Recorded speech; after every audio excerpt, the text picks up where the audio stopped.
and let them perform and set agendas, set targets, and you'll be surprised what Nigeria will become. And, and for me, don't pay peanuts. If you pay peanuts, you will get monkeys.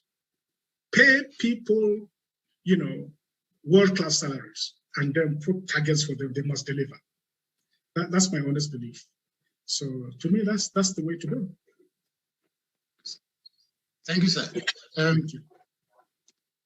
Nigeria is said to be the poverty capital of the world. It has about 15 million out of school children, and out of that figure, your North has more than 10 million. What, in your opinion, should the next president of Nigeria do to rectify this, Dr. Mailafia? Well, you keep calling me your North. Is there a North or me? Because they don't want us anymore, so we are meeting them. We call ourselves to do that. And honestly speaking, we identify more with Yoruba land, with Igbo land, and with South. And the reason is very simple. There is no Yoruba man who carry a cutlass to my village to go and killing people. There is no Indigo who went about with a stick and the AK-47 killing my people. So those who are not killing us are our brothers. We cannot be brothers with people who hate us and who are killing us. So that is the first part. Let's just say in 2017, in Nigeria bypassed India as the world capital of poverty. If you saw the graph, India was coming from a very high position. The graph was pointing down. Nigeria's graph is actually pointing up. That is to say, the rate of poor is increasing. Last year alone, the World Bank said that about 7 million more people were added into the poverty group because of the COVID lockdown and the rest of it. So we have a very huge problem. We have almost 100 million people living under conditions of absolute poverty, compared to only about 70 million in India. And this 70 million in India is equal to about 18% of the Indian population of 1.2. Whereas this 100 million is running more like almost 50% of the Nigerian poor. What would I do? Number one, it's a question of prioritization. You have to prioritize. If you have a development strategy, you have a policy framework, you have to put poverty at the very top of it. In prioritizing it, in all your budgeting, in all your public investment, in all your public works, you identify low-hanging fruits that you can use. Like President Roosevelt did in the New Deal. He created infrastructure public works in which millions were employed in laying railway tracks, in building new homes, and so on and so forth. You get poor people involved in order to put money in their pocket, in order to boost aggregate demand. That is one job. Number two, we have to diversify the economy of this country. Dependence on oil. Oil is a high capital intensive industry, and most of it is offshore anyway. So, the people don't really feel it. We collect rent from multinational companies, and the government uses that money as they wish. They collect loans, they use it as they wish. The poor people don't really see it. And the poverty with this unemployment, with the twin crisis of COVID lockdown and insurgency, the poverty level has become incredible. I'm sure you are experiencing it. The number of people that call you every day, Lasisi, asking for money. For me, I was asking God the other day in my quiet meditations, did you give birth to me to become an insurance company? Because every death, every sickness, and what is even painful is that if you decide to give an excuse, the guy will die. An old man, they asked me, I'm not aware. I said, look, when I come back, I'll come and attend to you. The day I arrived, he died that morning. In my community, I'm the first person they call, from the extended family, if somebody is sick and so on. So the rate of poverty and suffering is very huge. So So we need to diversify the economy such that we go into various other sectors that can create jobs. Thirdly, we cannot run away from a major industrial revolution in this country. That is the only way to absorb millions of people that are out of work. And of course, we now have a social transfer mechanism, but I can tell you it is not working very well because there's no database, and they go about choosing. If you have APC party, allegedly, they give you some transfers. If you don't, you're on your own. So we need a comprehensive social transfer framework based on a geographical mapping, a social mapping with databases of who the poor are, where they live, and what is the nature of their needs, and what we can do for them. So the most important aspect is empowering people, particularly women. We don't hear much about women empowerment. And the condition of women in Nigeria is a very backward one, very terrible. There's a lot of discrimination, there's violence against women. They are often the first victims when you have insurgency. Women, children, so we need to look at women empowerment, giving them access to land, access to credit, open up SMEs and micro businesses, artisanal works, empowering them, and getting them to be able to help their children and help their families. That is very important. And then the youth component. I've always said that a nation that ignores its youth is digging its own grave. And when it comes to women, you judge the stature and the standard of a civilization by the way it treats its women. If you treat them shabbily, you are treating the mothers of the nation, the mothers of future leaders. These are the ones you are trampling upon, and you don't know what is in them. You don't know what is in them. God has given everybody talent. And by denying women equal rights in political participation, in leadership, in access to resources and opportunities, we are really shortchanging more than 50% of our population. So poverty is very critical, and opening up entrepreneurship opportunities, microfinance banking, these are some of the issues that we can do, and big emphasis on agriculture, because many of our poor are living on the land. And these days, things have become so bad because with the insurgency, particularly in the Middle Belt and the North, the banditry, the violence, many farmers are not going to their farms. Many farmers are not going to their farms. Now, just a few months ago, one of the women from Southern Kaduna, she was going to her farm with her 2 kids. They stopped her on the road. They used cutlass and cut off all the children. She jumped. She had to just escape. Jumped into a river, very deep river. And then she managed somehow, by miracle, to swim to the other side. Of course, she lost her 2 children. And of course, such a woman will not go back to the farm. She will remain traumatized.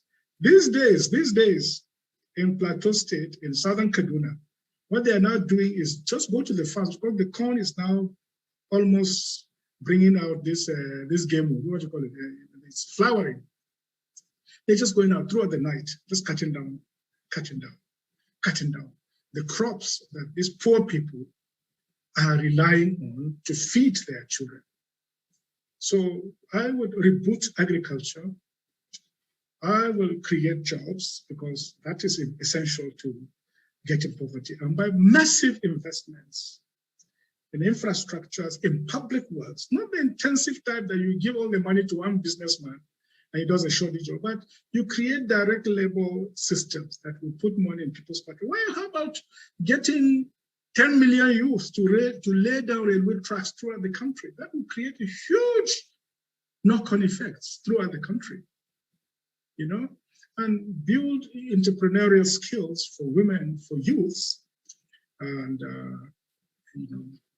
invest in infrastructures as a way of creating an enabling environment, and then stabilizing the country. Doing that alone will be a big relief, and we'll then begin, of course, effective leadership, focused leadership that delivers. It's not about big English. You just sit in your office and you are signing checks. Go there and see the project with your koro eyes. They say they invested 3 billion in Mambila Plateau hydro project for 5 years now. No single block has been laid down. Nobody has been punished for it.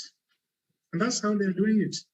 Even these railways, they say they're doing the one from Ibadan, this thing. You know, some of the coaches, I'm told, allegedly, are old coaches. They just repainted them.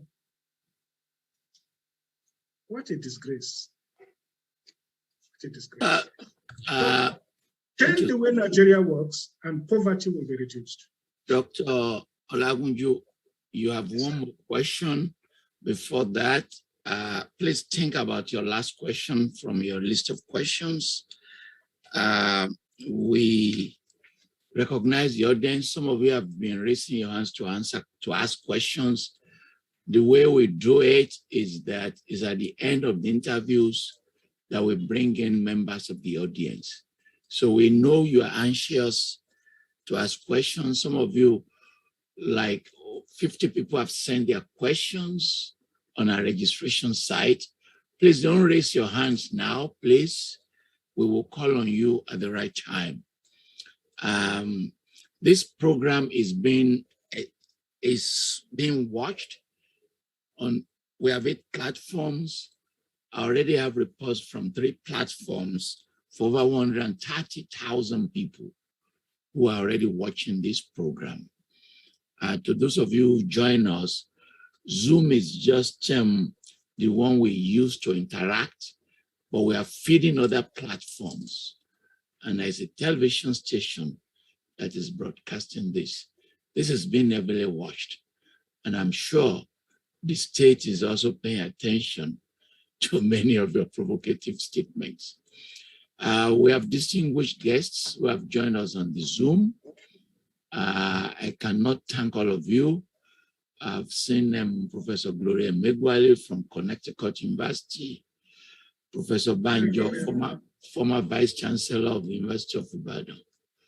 I've seen Professor Dauda, the Executive Director of Pan-African University Press.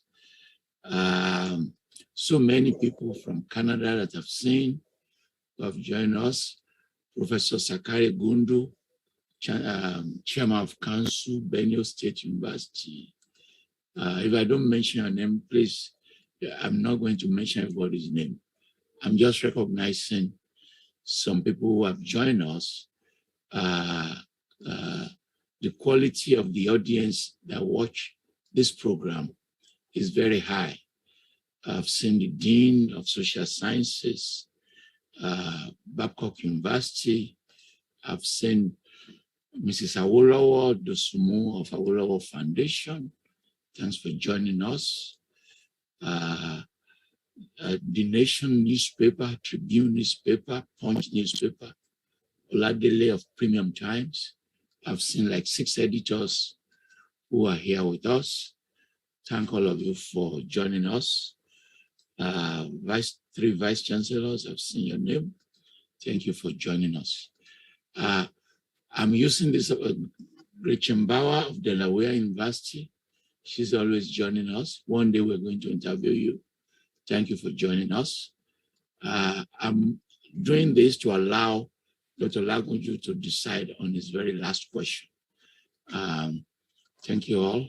Akintoye, thank you for joining us from the Republic of Benin. The Dean, Samuel Ademuega University of Social Science, Professor Jaola, I've noticed your presence, and so many others. Very, very, very distinguished audience. Professor Sarah, thank you. All of you for being here. The Director of Humanity Center, Cape Town University, I saw your name, Professor Osha, all the way from University of Cape Town. Psychiatry Department, Yaba, Dr. Raji, I saw you there, saw your name. Those that I'm just trying to quickly recognize just because I know them. Many of you I don't know, you have to forgive me. I've seen former editor of The Nation, Olayinka Oyebile. Thanks for joining us. Okay, your last question, sir. Yeah, thank you, Prof. Thank you for giving me the opportunity to ask this last question. Dr. Mailafia, in discussing the national question, there are three groups of people in Nigeria today. There are those who want the country restructured. There are those who want the country divided, dissolved like Yugoslavia. There are also those who want business as usual. Where do you belong in this, sir?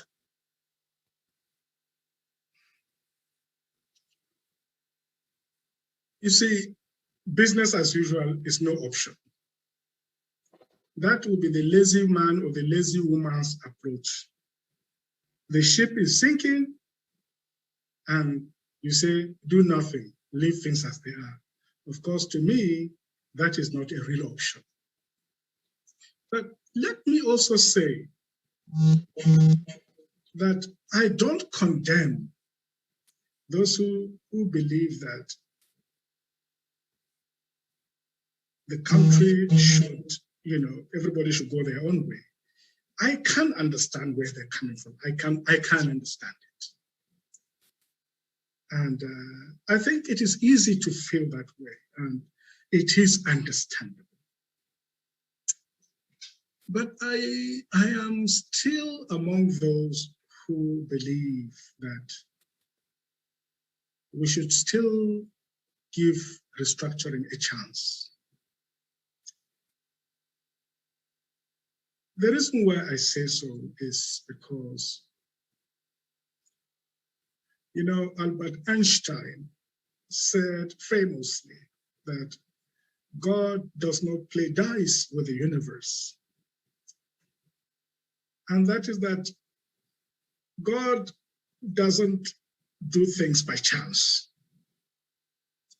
I know historians, some people talk about the mistake of 1914, that the amalgamation was a mistake, and that Lord Lugard and his girlfriend, later his wife, Flora Shaw, who hatched this plot, did it in a fit of absent-mindedness after they had had one or two shots of whiskey too many. But I don't think so. We have the doyen of history here, Professor Tayo Falola. I'm sure he will agree with me when I say that long before 1914, the peoples that made up Nigeria as we know it today were in constant interaction with one another. This interaction was through trade, it was through cultural interactions, it was through diplomacy, and it was even through war. One way or the other, we were already deeply enmeshed in one way or the other with each other. And I give you just a couple of examples. When the Ifa priest in Yoruba land wants to go deep, he switches into a strange language, and that is ancient Nupe language. So at the spiritual level, there's a link between the Nupe people of the Middle Belt and the Yoruba people. Or I give another example.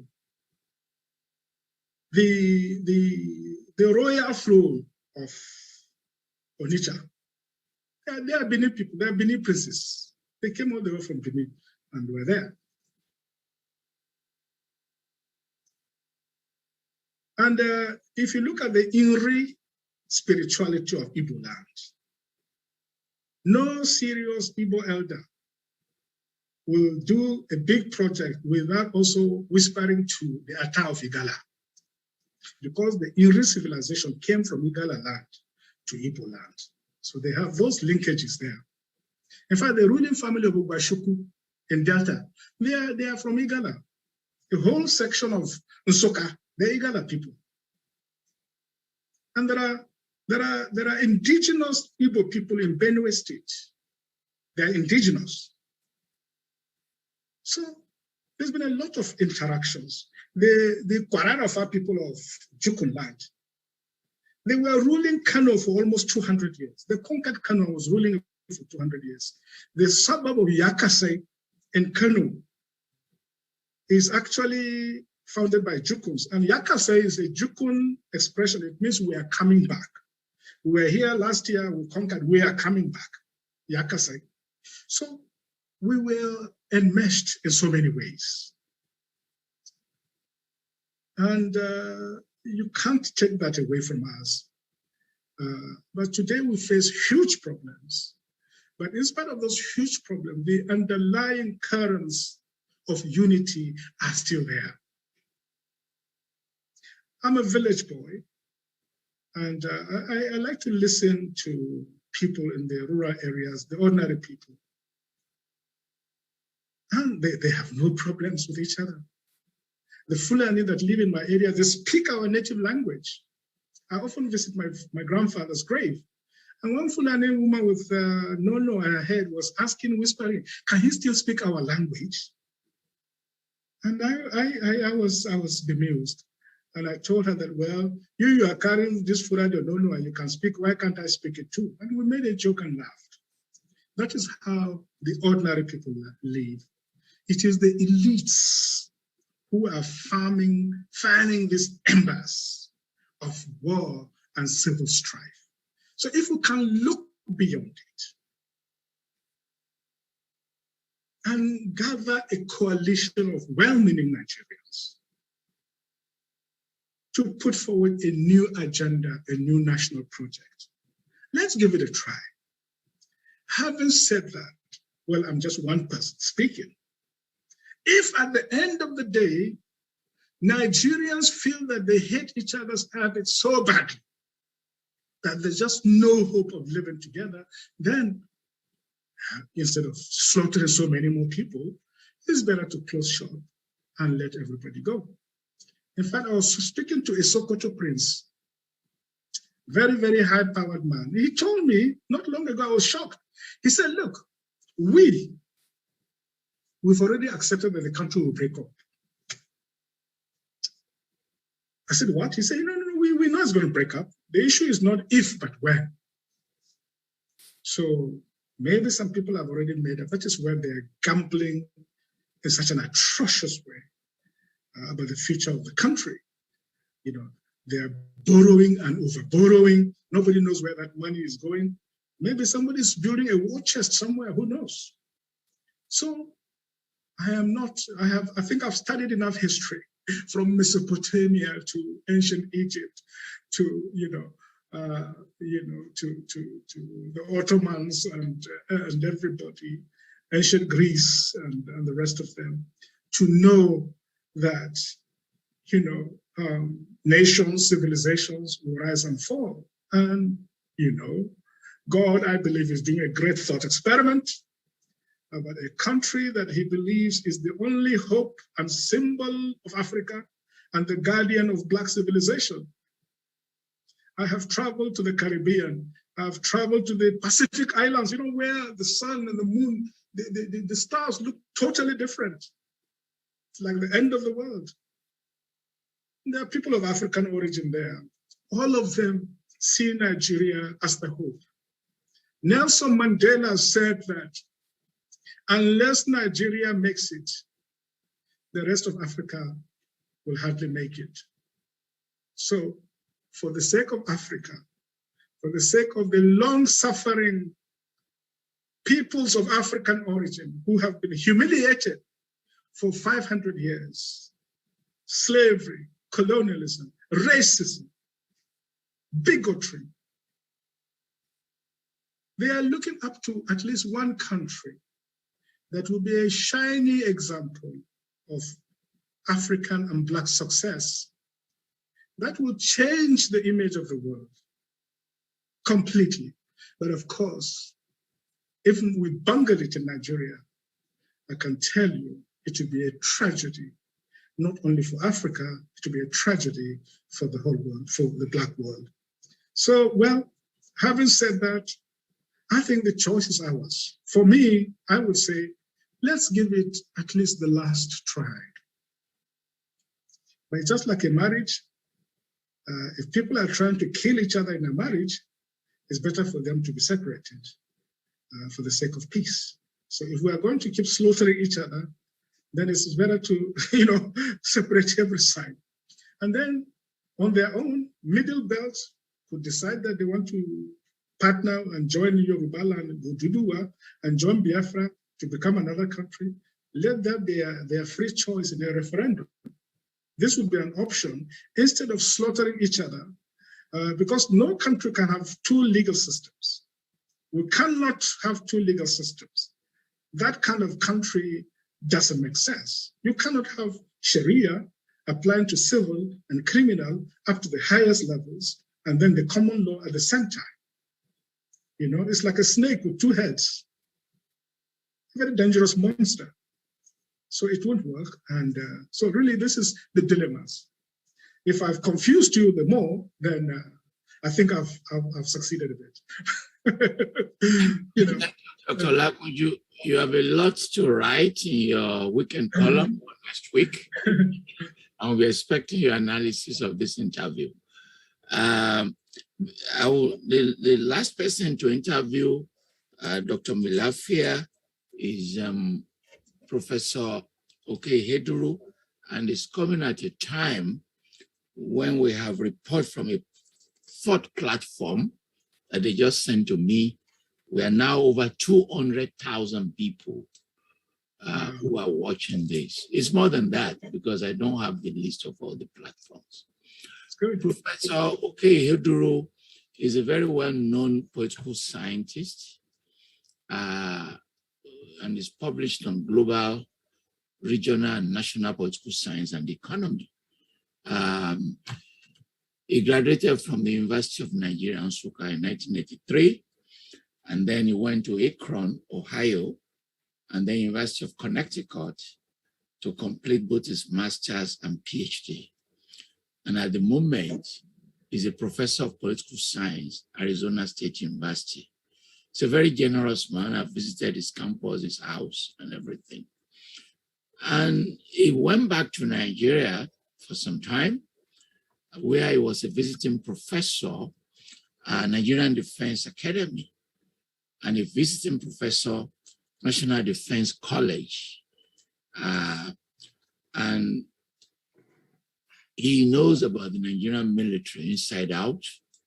And during that time, he was able to befriend some generals, and he knows them inside out. His book, The Political Economy of International Shipping, published by Delaware University Press, and he keeps writing and writing and writing.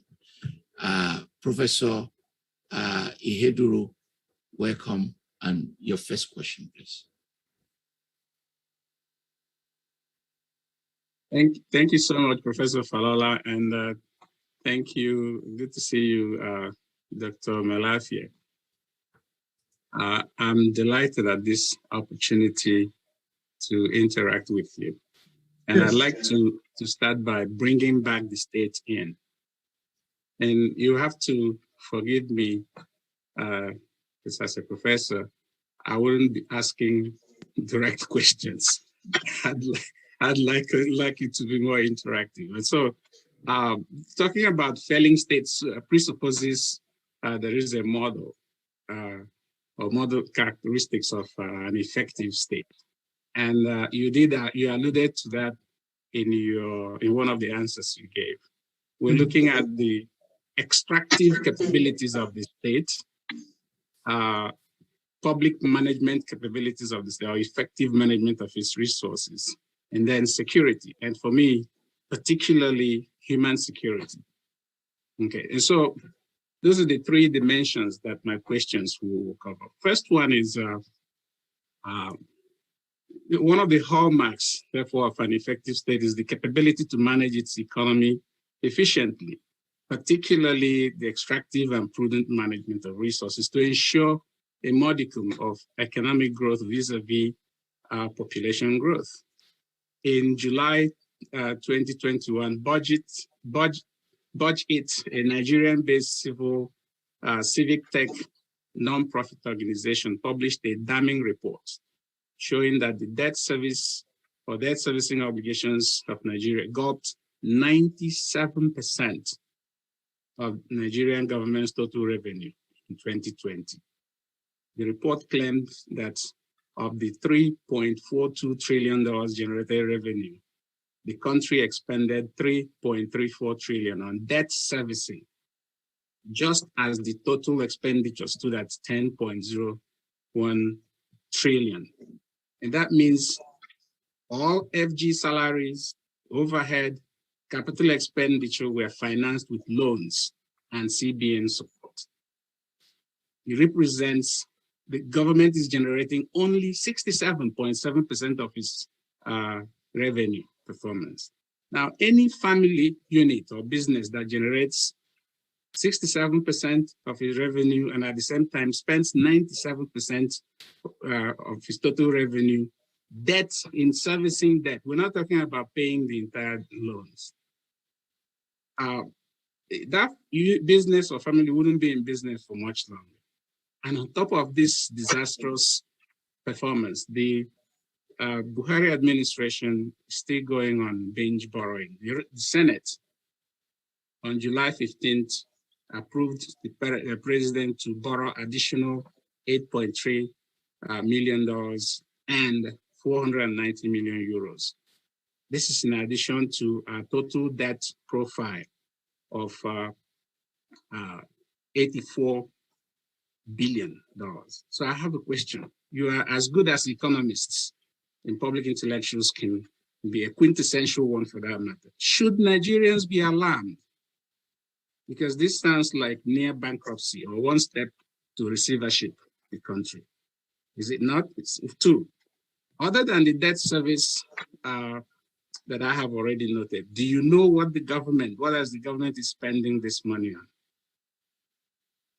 Are these expenditures worth it? Are you convinced? Third, who is going to repay this debt? Are we mortgaging the country's future? Is it the 72% unemployed youth that will pay this debt? And finally, is it smart for anyone, including the Nigerian diaspora who remits over $22 to $25 billion annually to the country? Is it smart for them to continue investing in Nigeria? Well, thank you so much. Okay, thank you very much, one name Professor. I really appreciate your very loaded questions. Should we be alarmed? Well, I think if you worked in public policy and high finance, I don't think alarm is the word. It calls for sobriety. You must be very sober. You must look at the figures with precision. And then you must ask the pertinent questions about what is this animal that we have? What species does it come from? And what are we to do with it? So I don't think alarm is the word. Concerned, yes. And focus, yes. The data you've reeled out are very correct. That right now, in fact, half of this year, we've spent 92% of revenue on debt servicing, So you can imagine what it is, just half of the year for the money that is due for this part.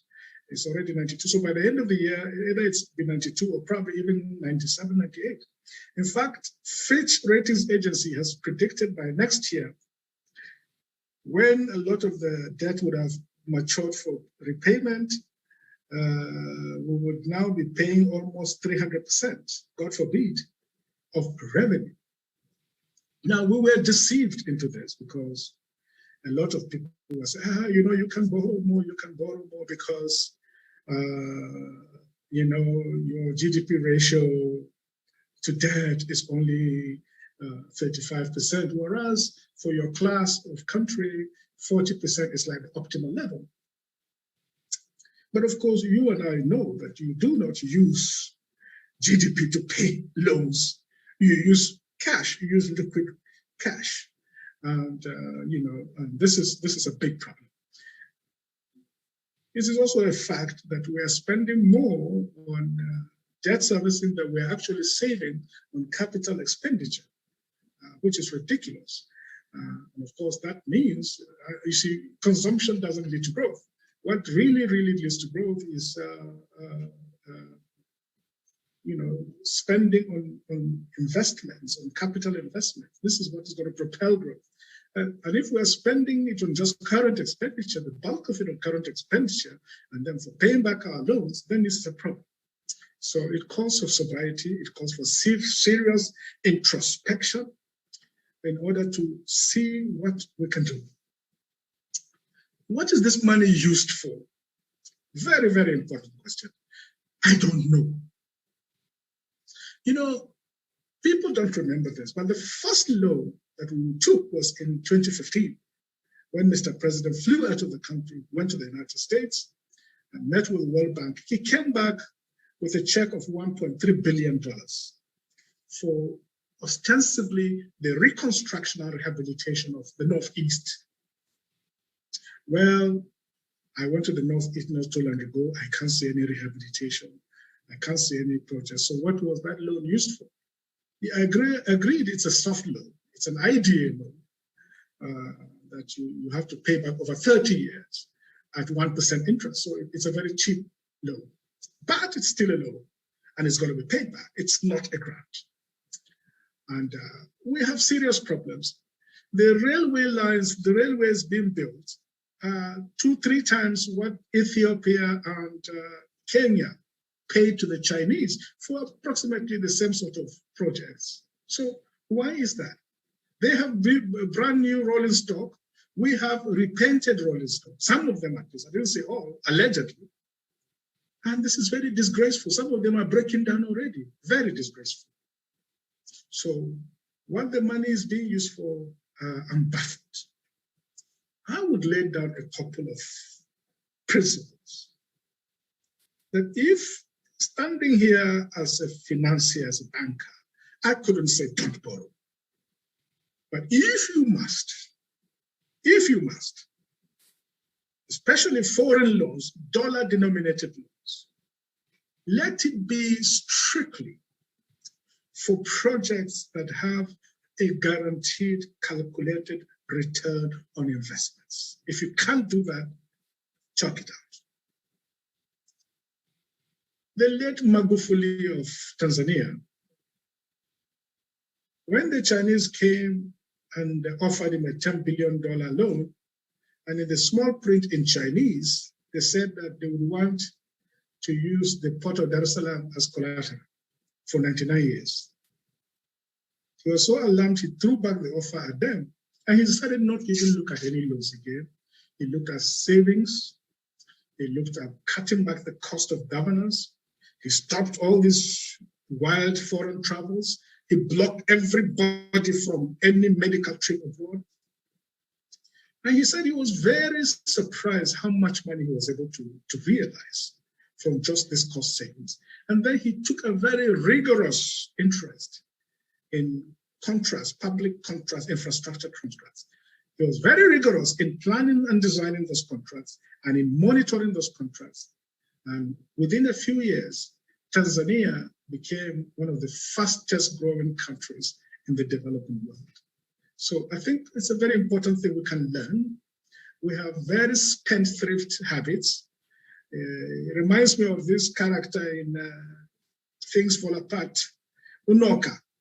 Unoka was a very lazy man. He likes borrowing. He will borrow, not to go and invest in his farm or a building. He will borrow to hold parties. He will bring palm wine. He will kill goats. He and his friends will party and enjoy. But the next day after 12 o'clock, he's still snoring.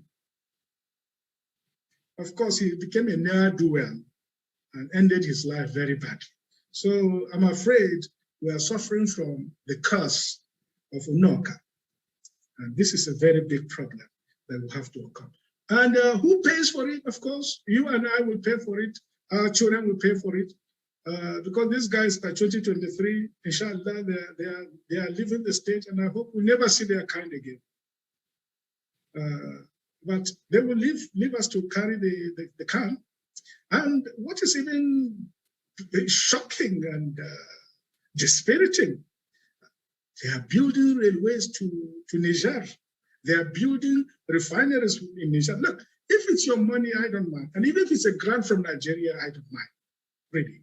But you don't borrow money from the Chinese at commercial rate and you use it to build a railway in somebody's country, leading to somebody's country, and build refineries in somebody's country. To me, it is bad faith. If it is not treasonable, I would call it very bad faith. Under no circumstances should this be tolerated. Any serious finance minister will not accept such a state of affairs.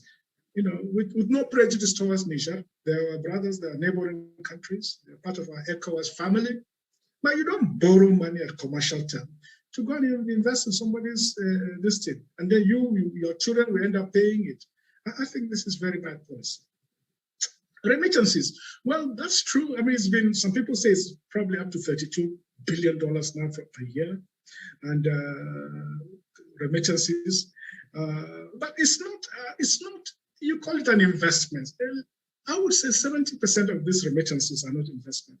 They are coming for personal use. Families, you know, community, all that. A lot of that money is coming in. And then, unless, of course, you will turn your back on your people completely, then you cannot say, you know, should it be stopped? I don't know how you'll be able to stop it.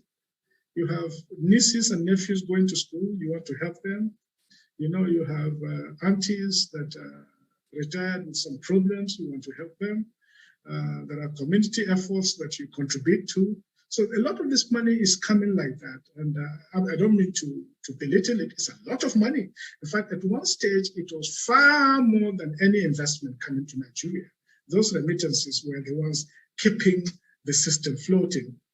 And I heard some people talking some time ago that perhaps they should join hands and stop these remittances so that, you know, all these evils taking place cannot be fueled by money coming from hardworking people, professionals. I'm so proud of the Nigerian diaspora. I was once a diaspora myself. The United States make the Nigerian family community as a reference point. They're the most educated single ethnic group, with very high income, very professional, and you are great ambassadors for our country. So the money you keep sending, please keep sending it, and it is not going to the government, even though it is making the government feel good. It is cushioning some of the, you know, the capital requirements for the macro economy. But so please keep sending it. I think, you know, it is important, and we should not, you know, discount or de-emphasize the importance of this. So yeah, so you know, let's look at it positively, and you know, continue to build on that. And with the creation of a diaspora commission, what I was hoping is that there will be this diaspora bond that has been talked about, that, you know, people can really contribute to it, not just for charity, but to make good money, because this money is going to come in here. Even if it is at 8%, it is far better than anything you can get in Europe, you know, in the US Treasury bills. So it's very good. And don't forget that even India and China, they relied on the diaspora to fuel some of the capital inflows that were used to catapult these countries, you know, into orbit in terms of economic growth. So, you know, The Indian diaspora in Southern Africa, East Africa, in Europe were very critical. The Chinese diaspora in Singapore, in Hong Kong, in Malaysia, Thailand were very critical. They had between them over $1 trillion, which they used to invest in China. And China is not looking back. So the diaspora is of great importance and great value to our economy.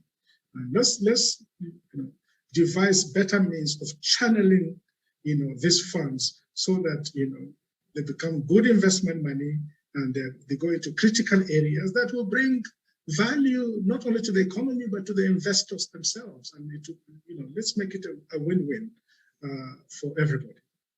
The Yorubas say that ele obatojo ewale.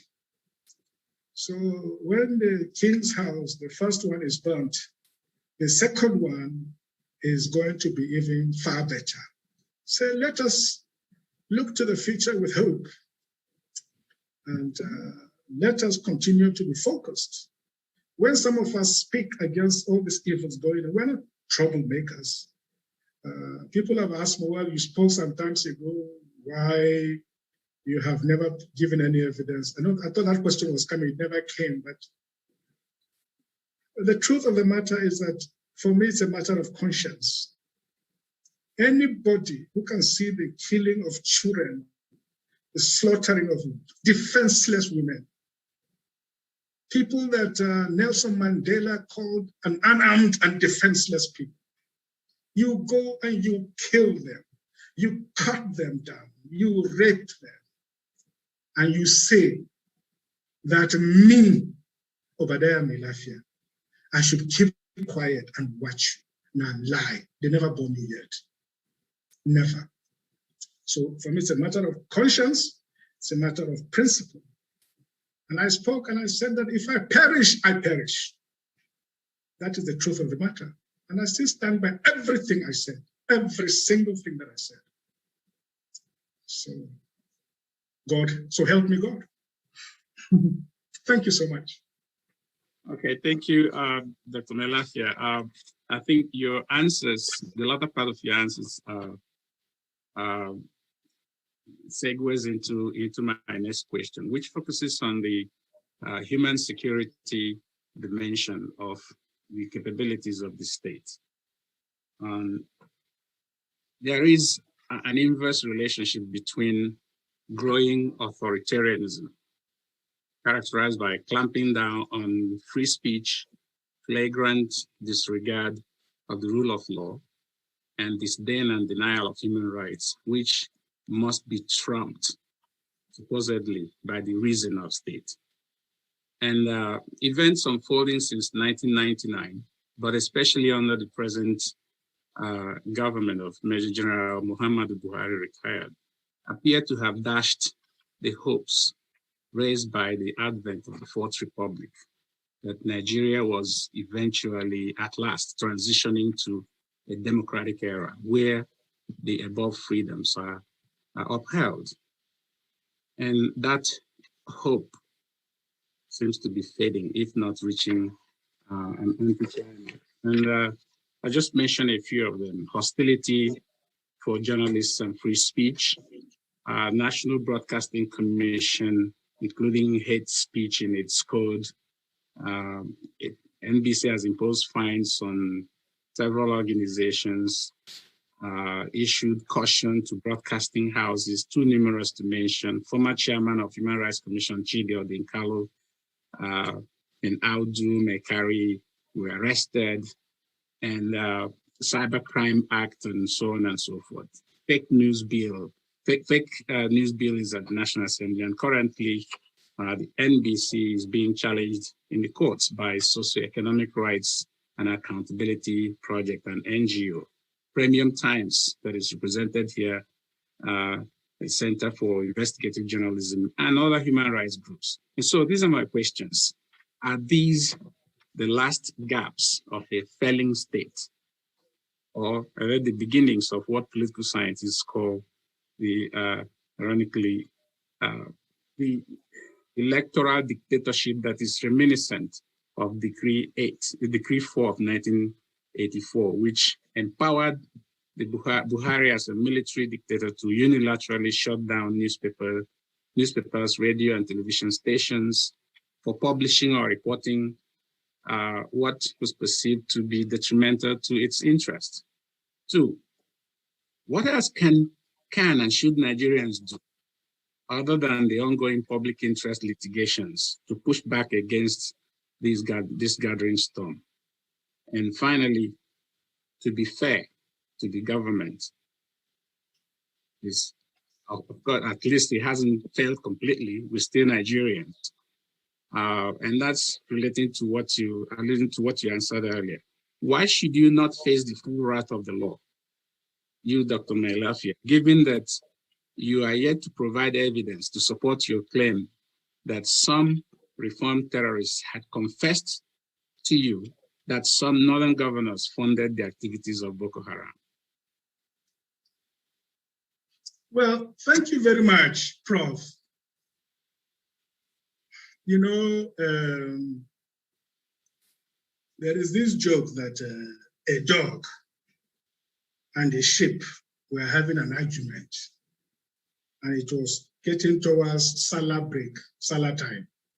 So the dog reminded the sheep that, do you know it is going to be Salah very soon? So the sheep said, kai, that is hate speech. I don't like that. You know, because sheep are slaughtered during Salah. So whatever you don't like, which is the truth, it is hate speech so long as it is something that is not convenient.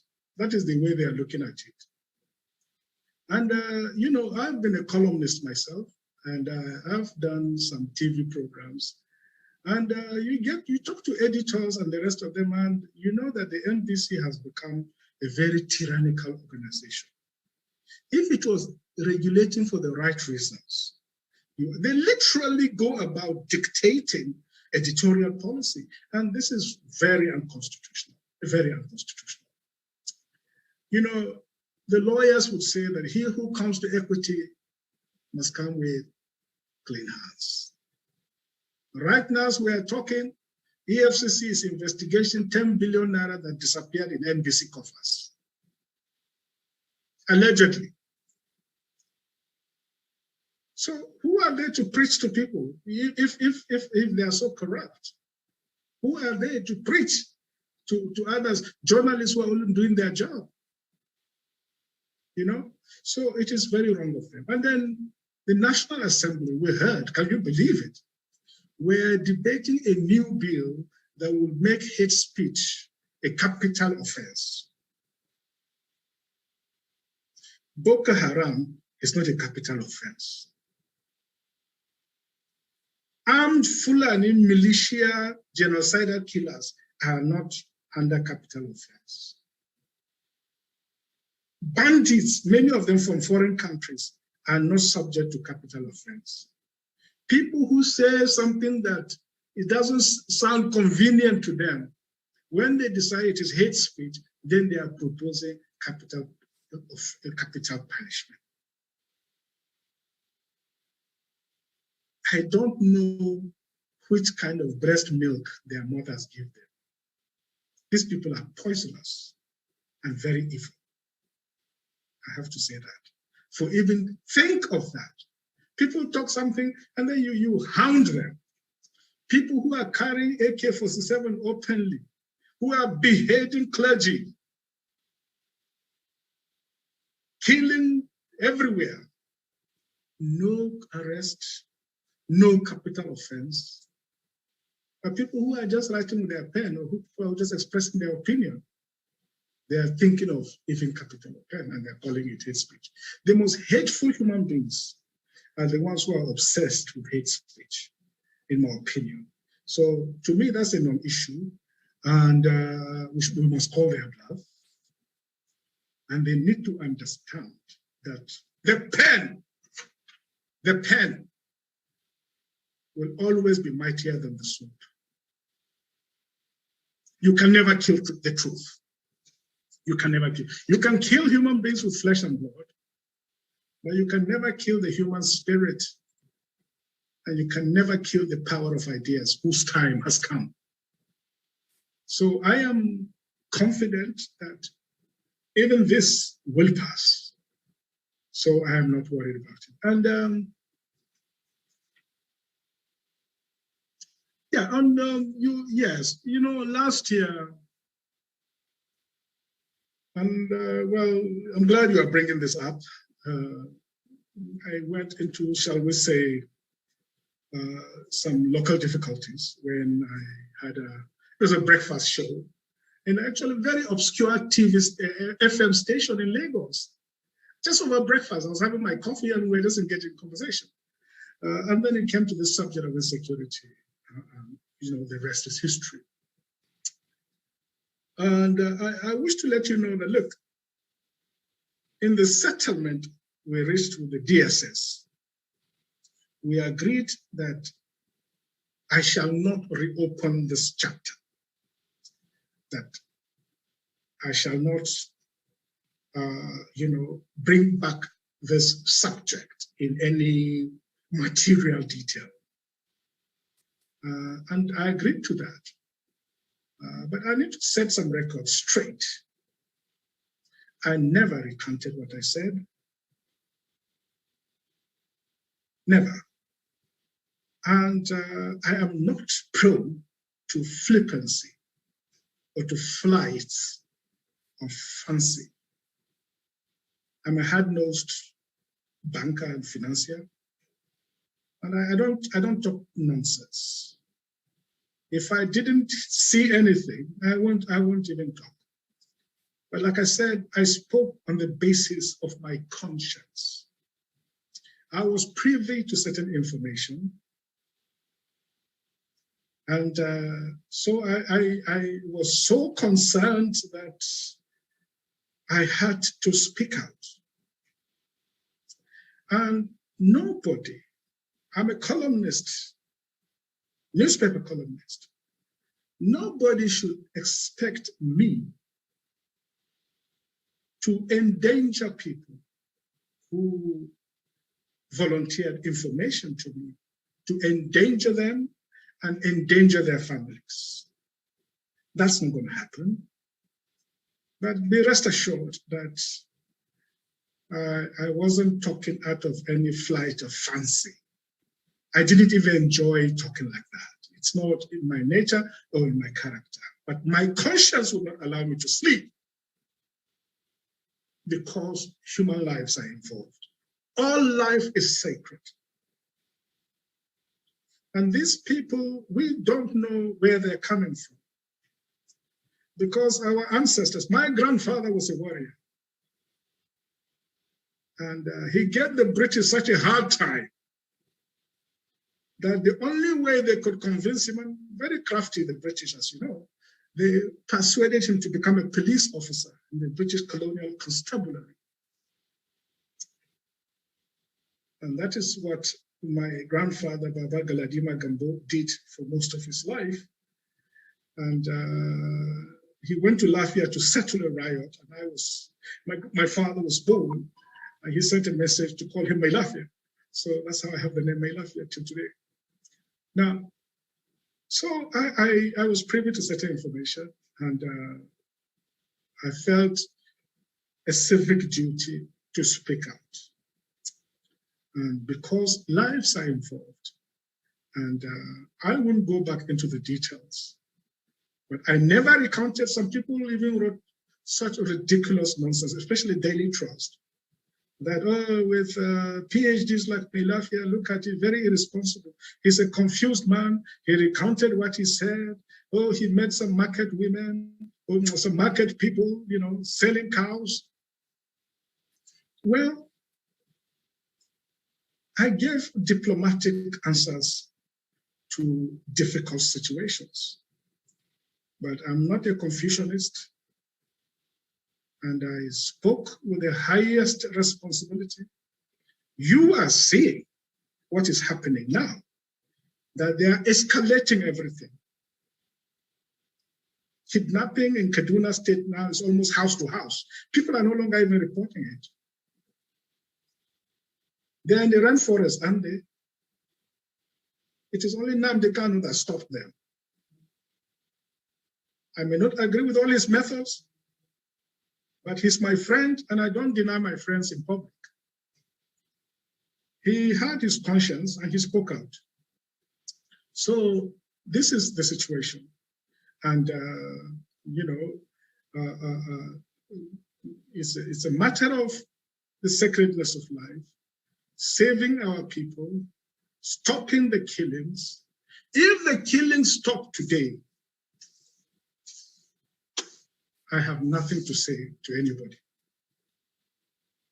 So, but if the killings continue, I think all people of conscience must rise up and be counted.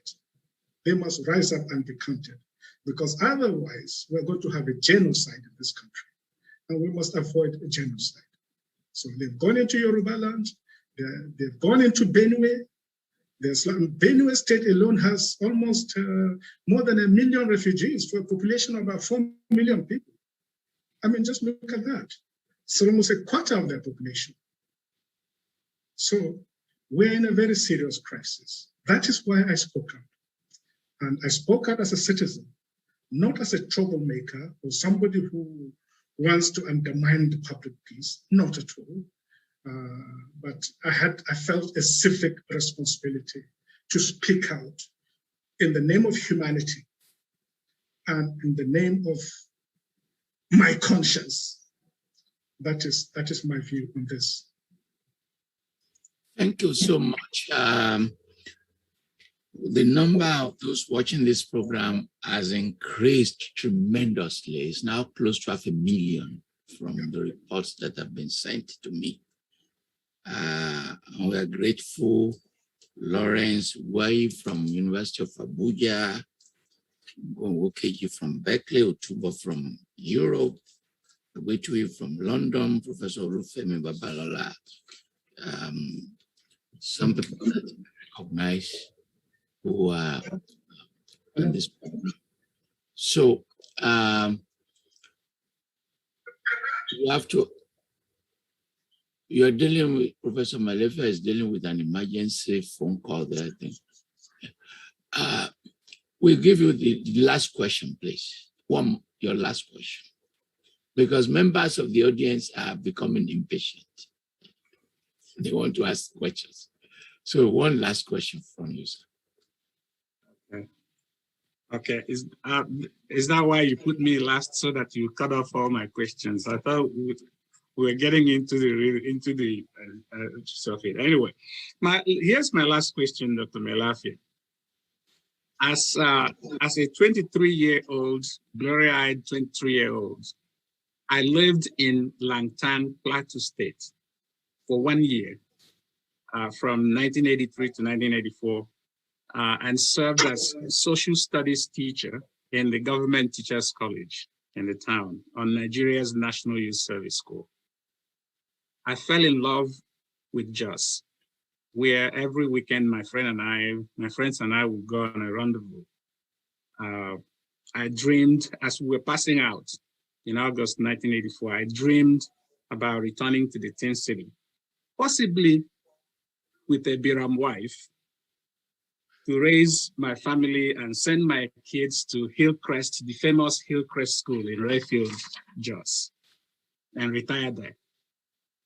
Jos was a quintessential cosmopolitan city with people from all over the world, including a future British Prime Minister, John Major, who worked in one of the banks that we used to line up for days, hoping to get new Naira notes after Major General Muhammadu Buhari, as military dictator, had changed the country's currency with little warning or preparation under the guise of fighting corruption. And as a Business Day weekly columnist from 2009 to 2013, I wrote at least 10 nostalgic column pieces on the insecurity spiral and reprisal violence that have engulfed and destroyed the serenity and humanity of Jos and much of Plateau State. And as I was coming onto this program, I read a news of today of about 15 people massacred in Jos. In a nutshell, what happened to the Jos of my dream? Number two, is the fate of Jos not emblematic of the nightmares of a failed Nigerian state? I know we've talked around this, maybe this may be repetitive. And finally, can the glory days of Jos and by extension Nigeria be restored, and how? I know, again, you've talked around this, but I thought maybe I should end my questioning with this. Thank you, sir.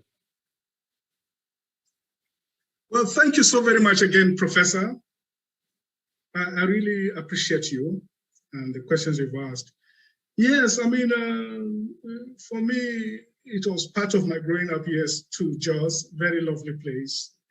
And I can fully understand how you feel. In fact, there is hardly any senior person from Nigeria, general or minister, or, president, who didn't dream of having a house in Jos.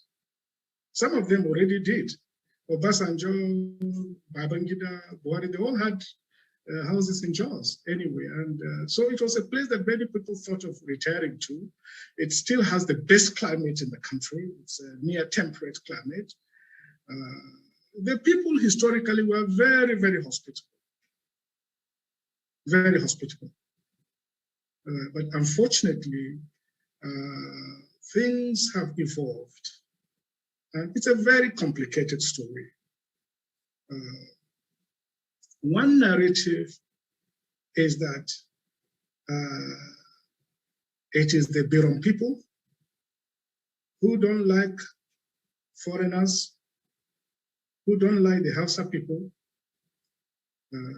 Muslims, and they discriminated against them. They're making this distinction between indigenous and non-indigenous, and so on. That is one narrative. The other narrative is that the indigenous feel that people are trying to take over their land, and they are resisting it. And they have problems, especially with Jos North local government, where mostly the Hausa traders have settled. And the indigenous, the Anaguta, the Birom, are saying that, look, a Birom man cannot go to Kano and claim chairmanship of a local government. That is impossible. So why should somebody who came from somewhere arrogate himself the right to claim this kind of thing in their own land? So who is right? I think the issue is far more complicated than that. The truth of the matter is that throughout Nigeria, there's a discrimination against non-indigenous, whether you like it or not. I know Kano has gone, Lagos has gone out of its way to accommodate Igbo people. They even have a commissioner, there was a commissioner for Lagos State, who is now the Director General of, the Budget Office. Formerly, he was a commissioner in Lagos. He's from Imo, I think. Former banker, very erudite, very qualified. But generally, every state, gives preferences to indigenous. So Plateau people are saying, why should they be different? And especially discrimination is very deep in Kano, Sokoto, Katsina. So why should they be singled out? That is the situation. Now, if you look at it from the perspective of history, the indigenes have been almost docile. You saw it. They are very accommodating, from Langtang to Pangshin to Miango to Ganawuri to Jos Metropolitan. They were generally very sociable, very welcoming, very accommodating. When I was a young teenager, we used to hang out in Hill Station Hotel, Sundays like this, we'll hang out there, having suya, having barbecue, and, frolicking around. And then Mariah would come there and we'll be making jokes with him, funny jokes. Fella will call it Yabis. He was a Hausa Muslim.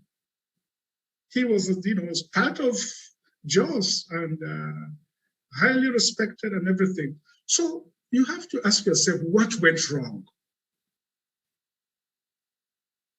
There was an aggression against Plateau people that has turned them, has made them very aggressive and out of their normal orbit of character and behavior and comportment. There was an aggression somewhere. Now, it's not only that. They've imported a lot of foreigners. They've come into Plateau, they've killed, they've maimed, they've taken over entire villages. I'm told more than 30 villages or so have been taken by complete strangers. They've killed and driven away the people. They've taken over the land. They've reduced the areas. They've even renamed the villages in Plateau. If that happened in Igbo land or Yoruba land, I don't think anybody will accept it. So why should Plateau people accept it? If it happened in Bauchi, they will not accept it. If it happened in Kano, they will not accept it. So why should just people accept this evil? I don't think they should. So there are issues at stake. And this land grabbing is everywhere in the Middle Belt. In Benue, there are entire villages that, the people cannot, go back. They have become refugees in their own land. Southern Kaduna, the same thing, So Niger also, they are now establishing that they took a whole chunk of Niger. Niger is the biggest state by land size in Nigeria. And they've taken huge chunks of Niger. So this is a trend, and Plateau people have suffered this for more than 10 years. The Agatu people in Plateau, in Benue, many parts of Tivland have similarly been taken over. And so, should Plateau people fight back? I don't think under natural law or international law, you can say they cannot fight for their land. They have a duty to take back their land. And it doesn't matter how long, I can assure you, they will take back their land. Because the foreigners cannot come from Niger, from Chad, from Mali. When you speak Hausa, you know exactly which accent, where people come from. Hausan Sakpato, Hausan Kano, Hausan Zazo, Hausan Katsina. You know it. When somebody is speaking very raw Hausa, then you know they come from Chad or they come from somewhere. Those of us who speak, understand the language, understand its nuances and its subtleties. That is the truth of the matter. So all those villages, they will be taken back. It doesn't matter how long it takes, because you cannot alienate people from their ancestral land. In our ancient cultures, the land is not yours. You are holding it in trust for the ancestors and for children yet unborn. You are just a trustee. You cannot just allow somebody to come from somewhere, kill people, drive them off their land, and take over. This is what happened in Plateau State. This is what is happening in Benue. This is what is happening in Kaduna State and other parts of the Middle Belt. Now, but let me make this very clear. For my part, I belong to the Martin Luther King School of Thought. I don't believe in the use of violence. I have never recommended anybody to use violence. I have never raised my arms to use violence myself, and I do not recommend it to anyone. We should seek non-violent ways. The human spirit is a force.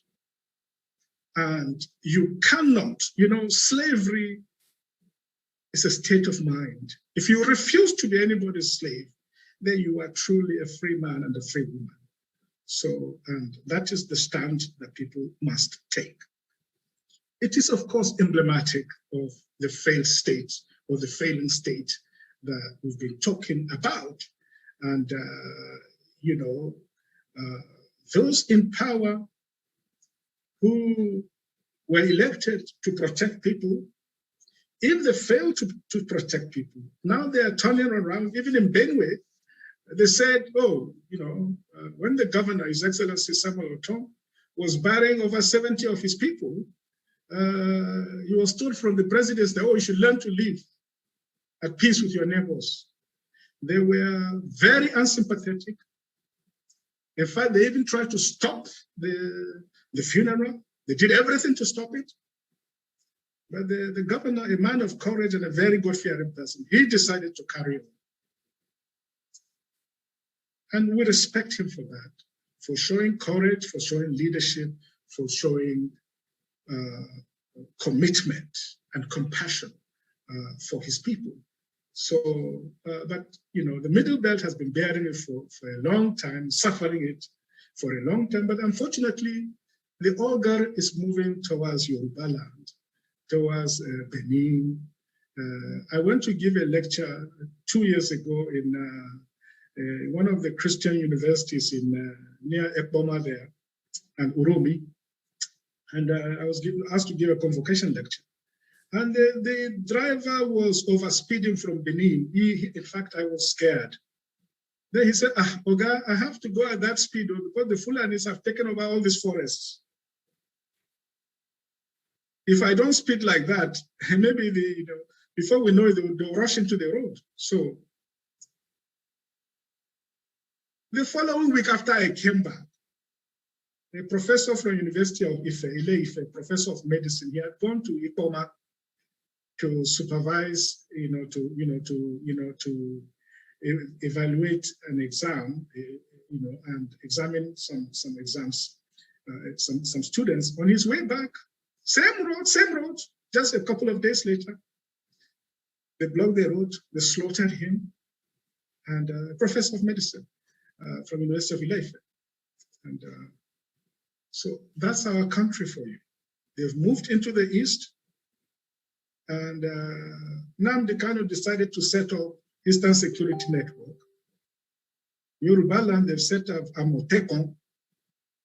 And under international law, it is very clear that a community that faces an existential threat to its very survival has not only a duty, but also a moral right to take up whatever steps that are necessary to safeguard and secure the lives and properties of its communities. That is, if the constituted authorities are either unwilling and or unable to come to the protection of that community. And the right to self-defense is in our laws. It is in conformity with global ethics and the universal principles of civilization, natural justice, and equity. So nobody can take that right from them. They are there because they cannot be protected by their government. So you cannot say that they should not take such steps as are needed to protect themselves. It is their right and it is a moral obligation. And funnily enough, the people doing the killing, they have not been kidnapped and captured. Sunday Igboho, who is just a spokesman and activist for his people, they are now trying to, take him back from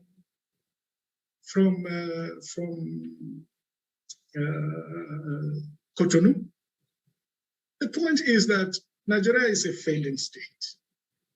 It is becoming more of a failing state when the people who are doing the killings are scot-free. You and I know that it is only Fulani militias who are allowed to carry arms in Nigeria. Nobody else is allowed to carry arms. Among our people in the Middle Belt, they come and comb the area, even with your gun, with your cutlasses and machetes. They come and confiscate, the police and army come and confiscate everything. And then the next week, these people come in, they kill, they rape, they ransack, they burn down, they destroy. So if it is not a failing state, I don't know what is. And Plateau and many parts of the Middle Belt have been at the receiving end of this tragedy for a long time. And then can the glory be restored? I think, yes, indeed. The glory of Plateau can be restored and should be restored. You know, they have underlying assets. You know, Bokos alone can feed the whole of West Africa with potatoes. Just Bokos, one small region of Plateau State. And, you know, a lot of other things can be grown, of vegetables, fruits, temperate fruits can be grown there, wheat can be grown there. A lot of things can be done in Jos. But the leadership also need to be serious. They need to wake up to their responsibilities, and they need to exercise leadership. We heard there's something going on. Even yesterday, people were killed in a bus, and that is sad. From wherever it came from, it is sad. And I pray that, you know, the Almighty will comfort the families of those who have lost their lives. And we pray that these things should not repeat themselves because, you know, every killing from whatever quarters, it diminishes all of us, diminishes us as human beings, diminishes us as citizens, and diminishes us as a country. So really, I would use this opportunity to appeal that we give peace a chance and we seek forgiveness and reconciliation. And, you know, the path of peace rather than the path of war and of bloodshed. Yeah. Thank you very much, Professor Okechukwu Iheduru, for your questions. We are very grateful. We now want to turn to members of the audience, and if time allows, we'll take a few questions that were sent. Once I recognize you, we will unmute you. Fred Akuma, ask your questions, please. Fred Akuma. Fred Akuma.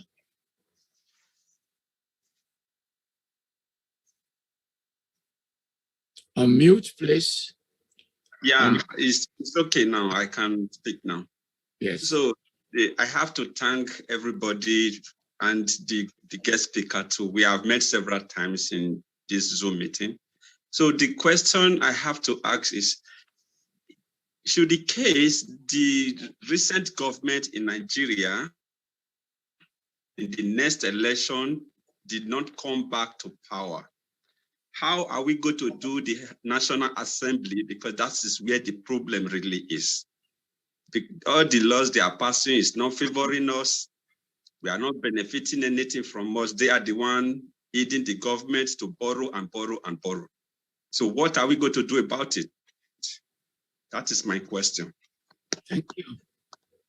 Sir? Okay, thank you.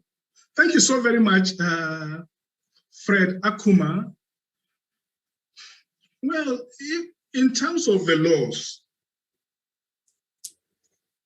are not permanent. The laws can be changed.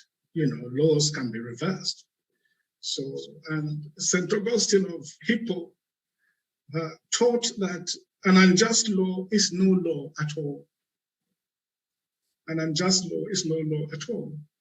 And it would have to be repudiated in the fullness of time. But of course, the good laws should be preserved. Those that need improvement can be amended. And that is in the nature of how, you know, legislation works. But somebody said that legislation, the art of lawmaking, is a little bit like making sausages. You don't want to eat sausages when you actually see how they're made. It's very, very murky. But you know, but after that, you love them because they taste good. But you don't want to see how they're made because it's quite messy. So making laws is not easy. It's difficult. It involves horse trading. Involves, you know, give and take and compromises. And as to these laws, you know, some Ohanese wrote something to the, not too long ago, they wrote that, look, they want to make it clear that they are not they are not privy to these laws because they are not seeing any benefit. There's no single project from these commercial laws that has reached Igbo land. So in future, nobody should ask them about any law. And I think that is a very good point, because you see, under the law of nations, once an authority takes a loan in the name of a country, everybody is part of that contractual obligation. And under the law of succession, in the unlikely event that Nigeria were to break up, under international law, they'll simply share out the loans, the liabilities, and the assets. Everybody will carry the load, whether you know anything about it or not. But writing it beforehand is an interesting development because it is putting down some evidence to say, look, whatever it is, we are not benefiting from this law. So be careful, you know. Both the lawgiver and the debtor, the creditor and debtor, be careful because we cannot be party to something that has never benefited us. I think that's a very important point. Yeah. So, but again, you know, a lot of these laws have been taken for very frivolous things, and we should not allow it. And we should ask more serious questions. Thank you.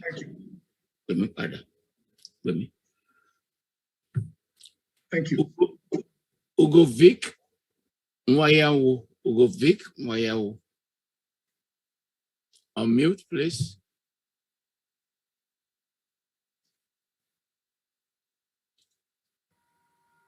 Go ahead, sir. Yeah, okay, it's morning here. Good morning, Dr. Mailafia. And hello, good morning, sir. How you doing, sir? And the organizers of this conference, thank you very much. And I saw Lassis there. Lassis, we've been corresponding, but today is my first time of meeting him, you know, on WhatsApp. So what I want to say is this. There's something we don't want to say. Buhari regime focal point is on Fulanization of Nigeria. People don't want to say, but I believe what Obasanjo said that time, that is main focus. So what I'm trying to say is this. What is the effort the whole of Middle Belt is making with the Southern politician to make sure that we stop this Fulani, because the extent this Fulani will go depends on all of us, the South and the Middle Belt. I am frustrated with the Igbo politicians because they are interested in 2023. Believe me, I have faith in my Yoruba brothers than the Igbo politicians, except Nwodo and the rest of them. So what I'm trying to say is, please, Dr. Mailafia, I always read your column and Lassis. What effort are the Middle Belt and the Southern people are making to stop these people? Please. Thank you very much, Ugovic. Thank you very much. I appreciate your question. Well, I think a lot is being done. I can tell you, if people were just lying down and doing nothing, things would have been far, far worse. There are pockets of strong resistance, moral resistance, political resistance. And some of our people, even with stones, with sticks, they have been doing their part, you know, in resisting. If they hadn't done that, I think they would have been totally overrun by that. And I think you are right. And we must call an animal by, we must call, you know, the thing as it is. We must call what it is as what it is. And Chief Olusegun Obasanjo said it was an agenda of Fulanization. In fact, it is not just an agenda of Fulanization, it is an agenda of colonization. They want to take other people's land because they don't have land of their own. So they want to take your land and take my land and, drive away our people and resettle there and make it their own land. This is what is happening. Now, I have tried to study the Fulani. I've gone as far as Guinea. I spoke to the main leader of the Fulanis in Guinea, Mr. Chelu, brilliant economist. He was prime minister of they are president and prime minister. He was prime minister of Guinea. The Fulani there make up 42% of the population. They are the biggest single group, but all the others have joined hands to make sure that they never get the presidency, because they said the day we give them presidency, we shall become their slaves. Because unfortunately, they don't know how to live peacefully with others. Either they're in control or everything should be scattered. In the 19th century, they moved to Plateau State. They couldn't conquer Plateau. They came, they were trying to march through Benue to the south. They were stopped at Ushongo. Ushongo is a lovely town in Benue. They weave very nice handmade clothes. Sometimes in my adventures, I like to buy those well-knitted, hand-woven clothes. They make a lot of them at Ushongo. It was in the Battle of Ushongo in 1817 that the Fulanis were stopped. And they have never forgiven the chief people for that, apparently. Of course, in the other wing, western wing, they were stopped after Ilorin, they couldn't, and so on. So there is an agenda, no doubt about it. No doubt, it is becoming clear. Because if there's no agenda, why do you want to take over people's land? People who you've been living peacefully with. You suddenly wake up one morning, you're killing them, you're raping their children, and then you're taking over. What is that supposed to be if it is not colonization and Fulanization? So you are perfectly right. But we shall resist them. Make no mistake about it. Mahatma Gandhi, the big empire that never set, Britain, Mahatma Gandhi stopped them by the moral force of his conscience. He stopped a whole empire and he set India free. I believe in nonviolence. That is my philosophy. And I believe through moral force, Mahatma Gandhi called it ahimsa, soul force, resistance, taking a moral stand, and never giving up, never giving an inch. If we continue on that path, definitely they will not get anywhere. But I will not recommend anybody carrying arms and going into war. Communities that feel that they have to do that, I can't stop them. If we do it within a constitutional framework like Amotekon, I think that is the way to go.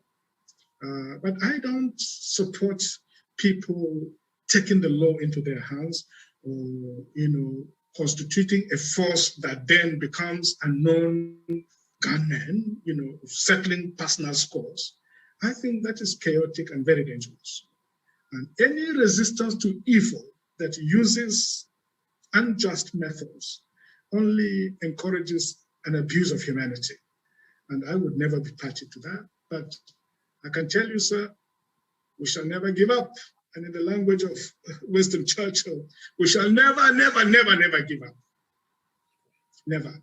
Even though one of the spokesmen said, what is your land?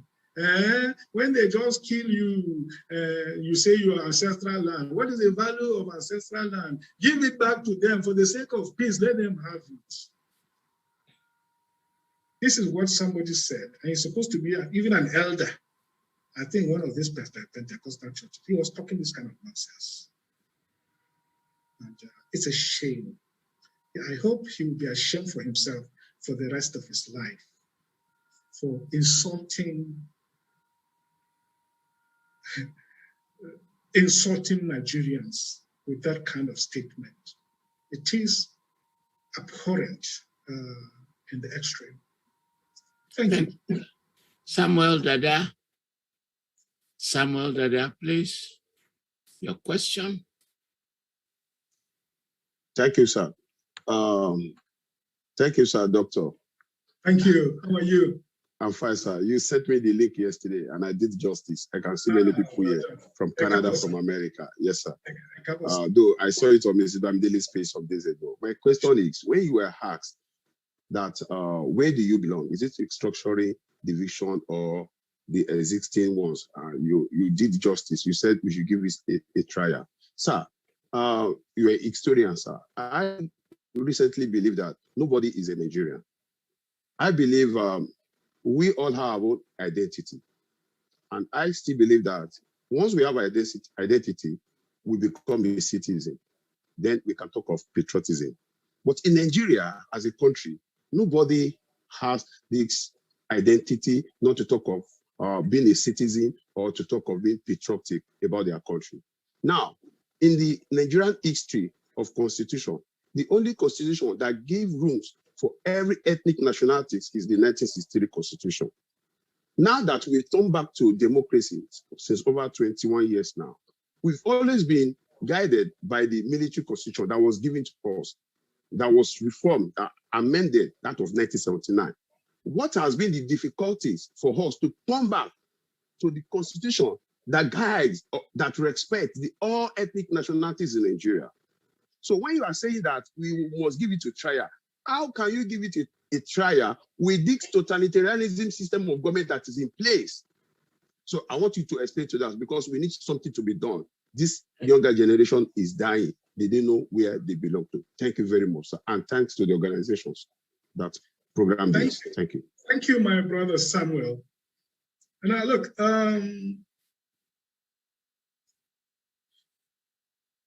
I think some of us are Nigerians. You know, when there are Nigerians, when our national side is playing against Ghana or Cameroon, then all our youth are Nigerians. And the level of patriotism and fervor tends to be very, very high. There are moments when I've been very proud to be a Nigerian. One of those is when we handled Ebola. When some of our young doctors, especially that woman in Lagos, who actually gave her life literally to save the country from the spread of Ebola. She fought this Liberian whom, in my view, deliberately brought Ebola into this country to spread it. He was a PhD holder. He was an international consultant. He knew what he carried. He entered the plane. He spoke with people. He shook hands. He came deliberately to spread it. I don't know who sent him, but our doctors and nurses fought this guy to a standstill. You know, they paid for their lives, they sacrificed, and you know, Lagos State rose up to the occasion, and you know, we were able to control this wicked virus. That is one shiny moment. In Nigeria, there are a few, there are very, very, very few, very suspended moments when I have felt proud to be a Nigerian. But we cannot say that totally, you know, we are not, and so on and so forth. You know, even in Yoruba land, at the end of the day, I have a friend, you know, who is from Egba. He will tell me things like, you know, all these Yorubas, you know, Egbas are the only pure ones. You know, Egba means all of us together. So anybody is not Egba, please, he's not the same as all others. So we are superior. Voila. What about the Ijebu man? What about the Ibadan man? He will say, I'm more cosmopolitan. I'm the big elephant. So who are you, small rabbits, talking to me? So there are what Karl Marx calls secondary contradictions. Nigeria is the primary contradiction, but even within our community, there are, you know, there are communities in Igbo that say, these are a number of people. You want to leave us with them? Never, never. No, they are too aggressive and all that. This is what Enugu people will say. So there are secondary contradictions. So should we go back to the 1963 Constitution? I think we must be careful there. There are elements of the 1963 Constitution, especially the federal list and the regional list. The regional list was more. And so you had a decentralized structure. That was a decentralized framework. That was good. But the First Republic failed precisely because of the 1963 federal structure. The landmass of the North was 2/3 of the rest of the country. And in fact, it violated one of the fundamental principles of federalist theory, which says that, for a federation to be a stable and prosperous one, no region should be so overwhelming in its preponderance that it spreads fear and insecurity among the other members of the federative unit. That is partly why the First Republic failed. And if this is the case, you cannot say, let us bring back the 1963 Constitution in its entirety. We can pick those things that matter. Honestly speaking, if you ask me, we need an 8 federal structure, 4 regions in the north, 4 regions in the south. In the north, we should have north, the Ko-Arewa Sharia North, right? We have northwest, northeast. Then you come to Middle Belt Central. We should have Central East, Central West. Then you have Western Nigeria, you have Midwest, you have East, and then you have Niger Delta. So it will be a win-win and a fair division of the whole thing. 4 regions in the north, 4 in the south, and possibly with a, rotating presidency. There's nothing wrong with that. Switzerland has a rotating presidency and one of the richest countries in the world. So there's nothing wrong with a rotating presidency. There's nothing wrong with it. If we have to fight so bad, you see, because all constitutions are based on the hard lessons of life and the hard lessons of experience. If we are now realizing that with this defective constitution you have, somebody within 8 years can do so much damage to a country, then it is dangerous to leave power in the hands of soft people for a prolonged period of time. So, constitutional conventions, constitutional principles are based on historical experiences and the unique national conditions of every country. That is what I would say. But restructuring, I believe, is the only way out for many reasons. This 1999 Constitution is based on a lie. It says, its opening paragraph is, we the people. So Samuel, tell me, where did you and me sit down and we agreed on this contraption? We did not agree on it. It's a lie. For all you know, that constitution could have been written by the devil, by Lucifer himself. Nobody knows who wrote it. And because of that, it is ipso facto illegitimate. Secondly, it has so many jurisprudential mischiefs, too many for me to recount. And I believe that in its letter and spirit, it has compromised the secular status of our constitutional order that has been agreed since Lord Lugard, since 1940. This current constitution is an abuse of that constitutional contract and constitutional compact. And by that virtue, it must be repudiated as being illegitimate. And then thirdly, they have gerrymandered many of the constituencies, local governments, creating so many out of nowhere, favoring some people more, and ensuring that, like in Kaduna State, we are the majority. People don't know that. But they gave the North 2 senatorial districts and gave us only 1, so that the majority become the minority, and the minority become politically the majority. This is injustice. This is inequity. So, this constitution must be changed, but we must seek a legal and constitutional way of doing it. There should be a referendum, there should be a process. And I agree, if you look at it from the point of games theory, people who are benefiting from the system and they are there. They use the constitution to put themselves as majority in the assembly. So they cannot now sit over and restructure it to displease themselves. So we must continue to pressure on them until such a moment that people see reason and see the need to create a new constitution. And by the way, it's a badly written constitution. The prose is poor. It's very unimaginative, and it's full of inequities. And I don't think we should continue with it. So, but the agitation must continue. Thank you, Samuel. We call on Nika to read a few questions that were sent, and Dr. Mailafia, so that we can take many people. Shorten your answers, please. Nika, please read some questions. Hi, thank you so much for taking the time to speak on this platform. The audience sent so many wonderful questions, and unfortunately we don't have time to get to all of them, but there are a few that we've selected to hopefully address in this time. One of the questions was regarding the role of the youth in the Nigerian political system and how you think that the youth can use their platform to achieve some of the goals that you've outlined in today's interview. Which platform, sorry? Just the youth in Nigeria. What Yes. can they do to help achieve these goals that you've mentioned? Okay. Well, thank you. Very important. Thank you, Nika, for that question. It's quite interesting. I've always said that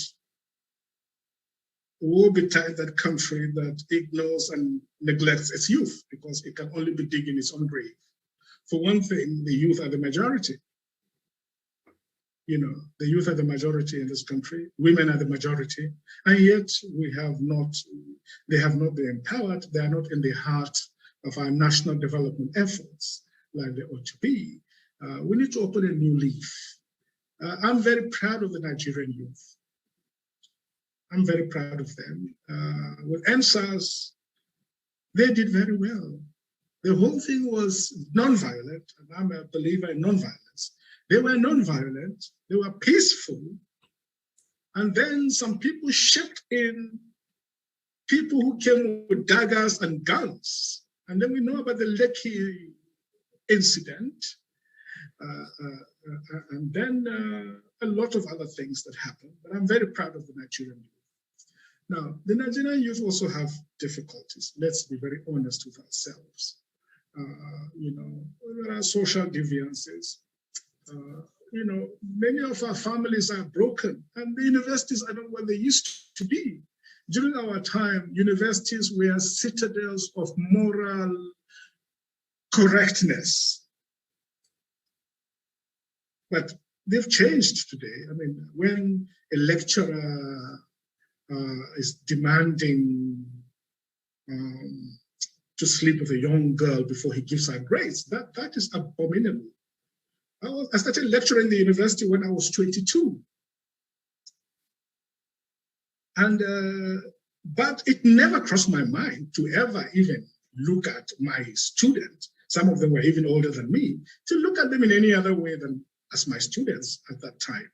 So, I mean, unfortunately today, you know, and if universities corrupt young people through this kind of thing, you know, even giving money for grades or giving sex for grades, when they graduate, what kind of moral formation would they have had? They will feel that all life is about the highest bidder and what you can give in return, not your own merit, that kind of thing. So it's a major challenge. And I don't blame the youth for it, but you see, they've gone through a particular type of socialization. So that some of us that was totally alien to some of us. I'm not saying we're paragons of good behavior, but definitely some of those excesses like cults, student cults and things like that. In our time, those were unheard of, you know, and and then drugs have become a big problem, you know. If you go places like Kano, you know, almost 70% of youth, you know, So it's a problem, and not just Kano, but all over the country. We have big problems of drugs. And, you know, a drugged society eventually becomes a society that is unstable in character and in morality. But Nigeria must invest in its young people. I would love to see all students who pass into higher education to have some sort of grant or not, no matter how small. They should have access to some grant that at least covers feeding and books, purchase of books and fees. I would love to see that. But it should be based on means-tested methods. You know, so if your parents are very wealthy, I don't think you will need it. But if you come from a very poor home, and especially women, especially all women who are doing sciences, give them automatic scholarships, full scholarships, to encourage women in the sciences, in science, technology, engineering, and mathematics. And for those who cannot get grants, make loans available at 0% interest. I would love to see that universally applied to all the higher institutions in Nigeria, from colleges of education, nursing schools, universities, polytechnics, and the rest of them. That would be a great help to a lot of young people. Now, some of our students have been criticized, young people have been criticized a lot. But, you know, I lived in Brussels. You go into some supermarkets and you hear Nigerian music being played. Two-Face, Dibanche, you know, and it's very pleasing. I was shocked. In Caribbean, I saw the same thing. And the Pacific Islands, they were crazy about Nigerian films, all made by young people with very little help from government. You know, the head of the man in charge of Facebook, he was in Nigeria 2 years ago. He was very impressed with what young Nigerians are doing in technology. So the Nigerian youths are very gifted, and we must do everything to encourage them, to harness those talents for national development. You know, when people don't have a means for self-expression, they go into negative things, and they say that an idle mind is the devil's workshop.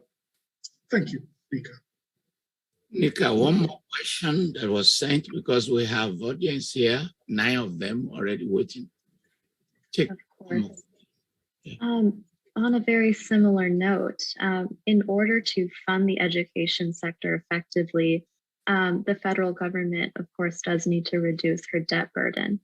How would you recommend the government address lowering the current debt burden in order to facilitate education and grants for so many people? Well, I think that we should reduce our appetite for loans. And like I said, take most of the loans in Naira, take them at home. If you must take foreign ones, take only for projects that have guaranteed return on investments, like capital projects, investment projects, you know, power, you know, steel complexes, you know, rail lines, and all that. Don't take for consumption or for expenditure for recurrent consumption. That doesn't make sense at all. That's number one. Number two, I would make it a law that no item on the budget should exceed education. Education should carry the highest budget in the country. Not military, no, not military. Education should be the number one priority for any country, especially for Nigeria. And not just, but let's be very careful. The kind of pedagogy we have now is not productive. You know, where the teaching methods are to memorize and regurgitate, whereas the real education is the one that is based on problem solving. Now remembering, who was Mungo Park? What is the longest river in Nigeria, in Africa? What does it help you to remember? Most important thing is to be able to solve problems, to have a mind that is creative, and that should be the focus and the foundation of the pedagogy of the future. And you may have heard the story that a very famous principal of a college he met the vice chancellor of a very famous university, and they were having a conversation. The vice chancellor was accusing the principal that the kind of products you are sending to my university are so terrible. They are so very low. I can't imagine. I mean, what are you guys doing in those schools? And the principal told him back, I said, look, Mr. Vice Chancellor, it is the result of the products you sent me. They are the ones teaching these ones. And we're just returning to you what the baggage you brought us. So, these things, are interlinked. So quality education, high standards, rigorous curriculum, relevant curriculum, based on problem solving rather than memorization. This is what I would say. Thank you. Thank you. Thank you, Nika. Let me go back to Ademola Akintoye. Dr. Mailafia, please make your answers short. Okay.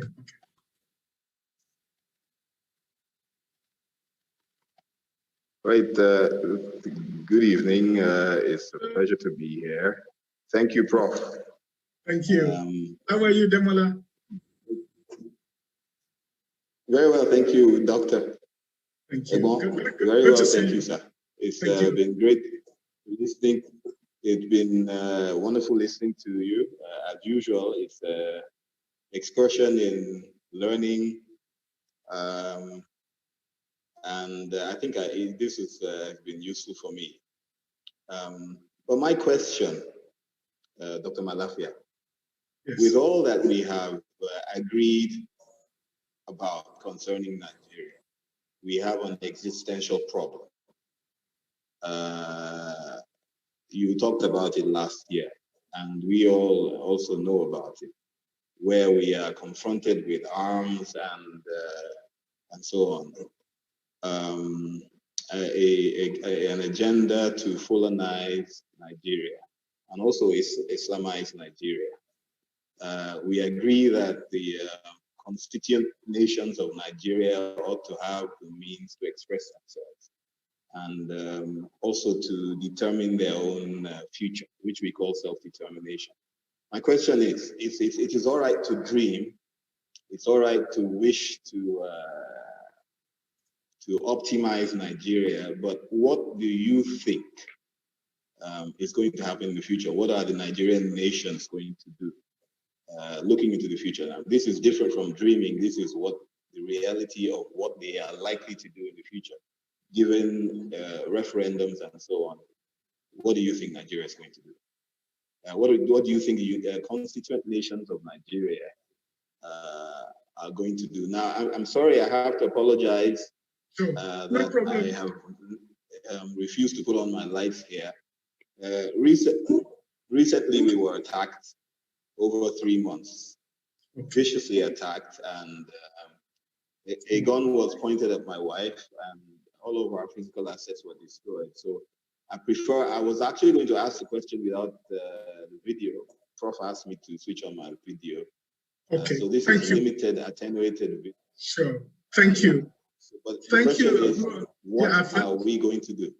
Sure. Thank you, Aburomi Demola. I really appreciate it. I'm sorry about what happened, and I can fully empathize. And yes, your daddy has been in this struggle, and I have the highest respects for him, for his courage. Look. Keep doing what you are doing. Thank you, sir. I think we should all keep doing what you are doing. I don't want to sound like, John in the book of Revelation said, let the sinner continue in his sins and let the good man continue in his goodness.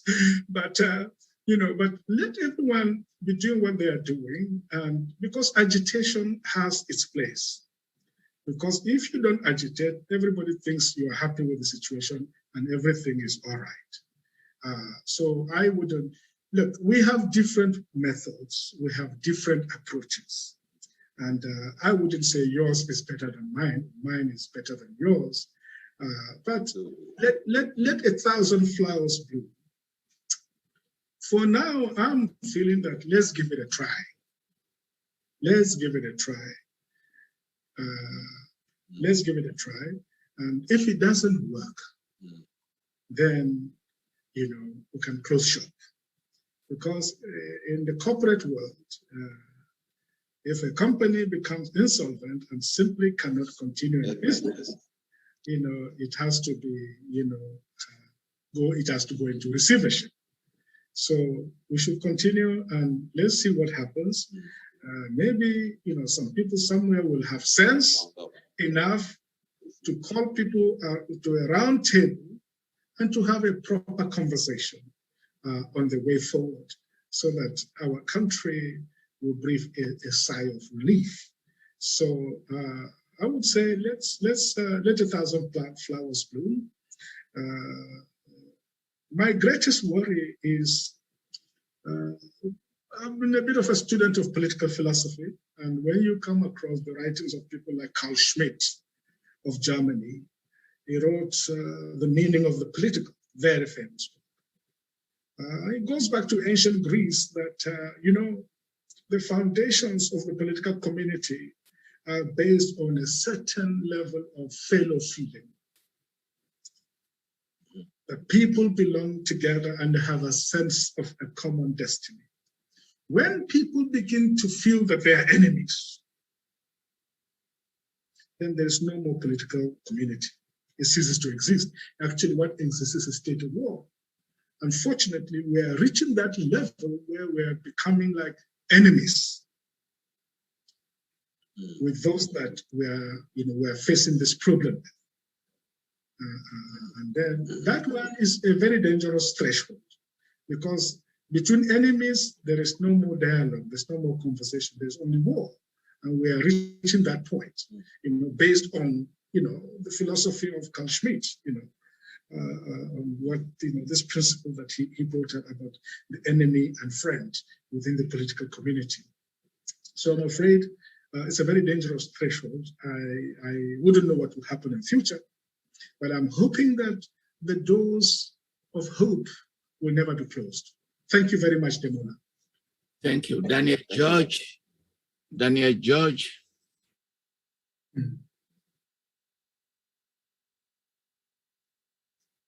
Daniel George. Yes, please. Good evening. Thank you for this very auspicious opportunity to be part of this program and conference. Dr. Sir, I would say that to actually being in communication before now, we met some times ago at a conference in Abuja held by the Defense Nigerian Defense Academy. And tonight, I'm very, very attentive to your talks, and I'm very, very satisfied to an extent. You have talked about several questions, and those are editing. This moment, let's take a leap into history.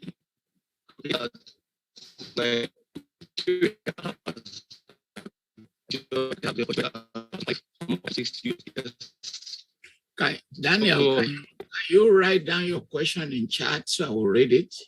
Yes. Because the system is not working. Can you go type your question, please? And then I will read it to him. Okay. Bankole Adams. Bankole Adams. Yes. Good afternoon, Professor. Good afternoon. Thank you for taking time here. I want to say, first of all, you are one of the people that give some of us in diaspora hope, that still give us hope about Nigeria.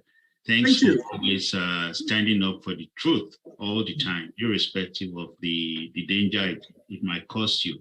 That said, you know, I think you're one of the few voices from the North, and there are sometimes maybe Professor Shehu Sani, just a few disjointed progressive voices from the North that really speak the truth.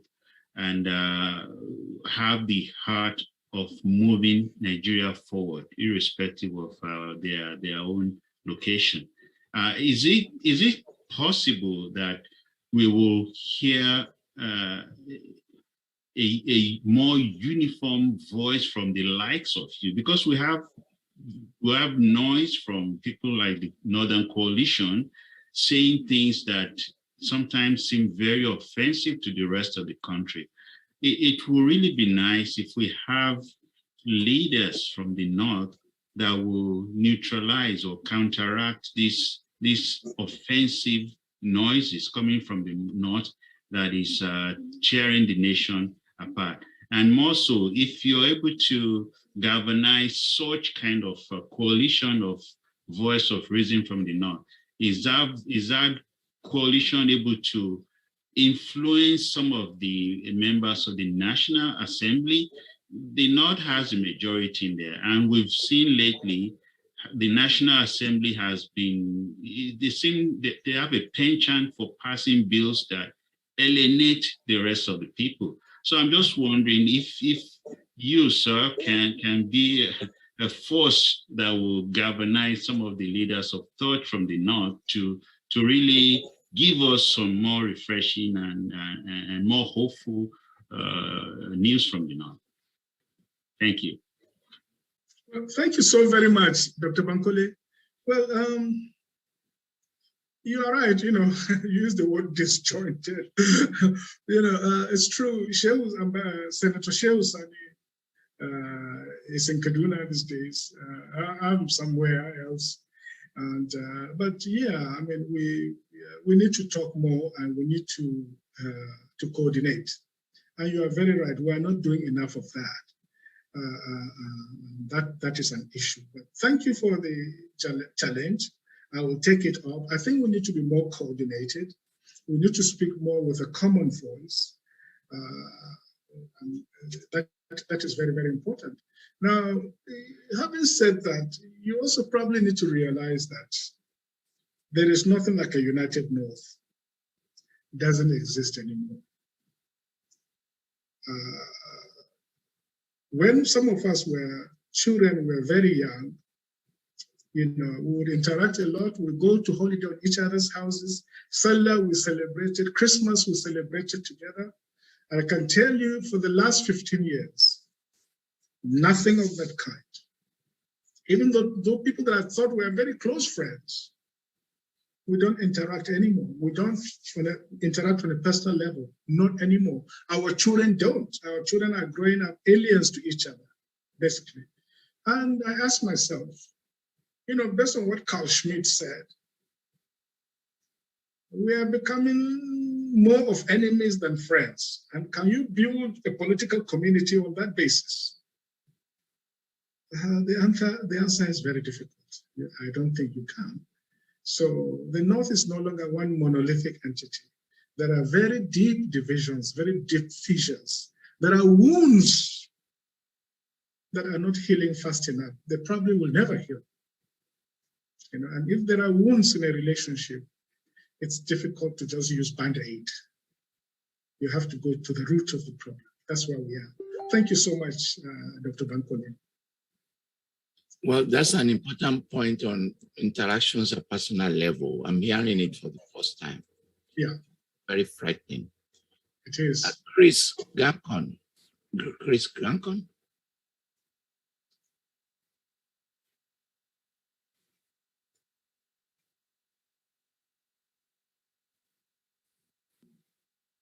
Good afternoon, Dr. Mailafia. Yes, hello, Ambassador. How are you? I'm fine. I'm calling you from California, United States. Fantastic. How is the sunny state? We thank God. Everything is fine. Thank you so much for inviting me to this forum. And I want to also thank the organizers, Professor Tonyi, and all the organizers. Thank you for the good job you're doing. I just wanted to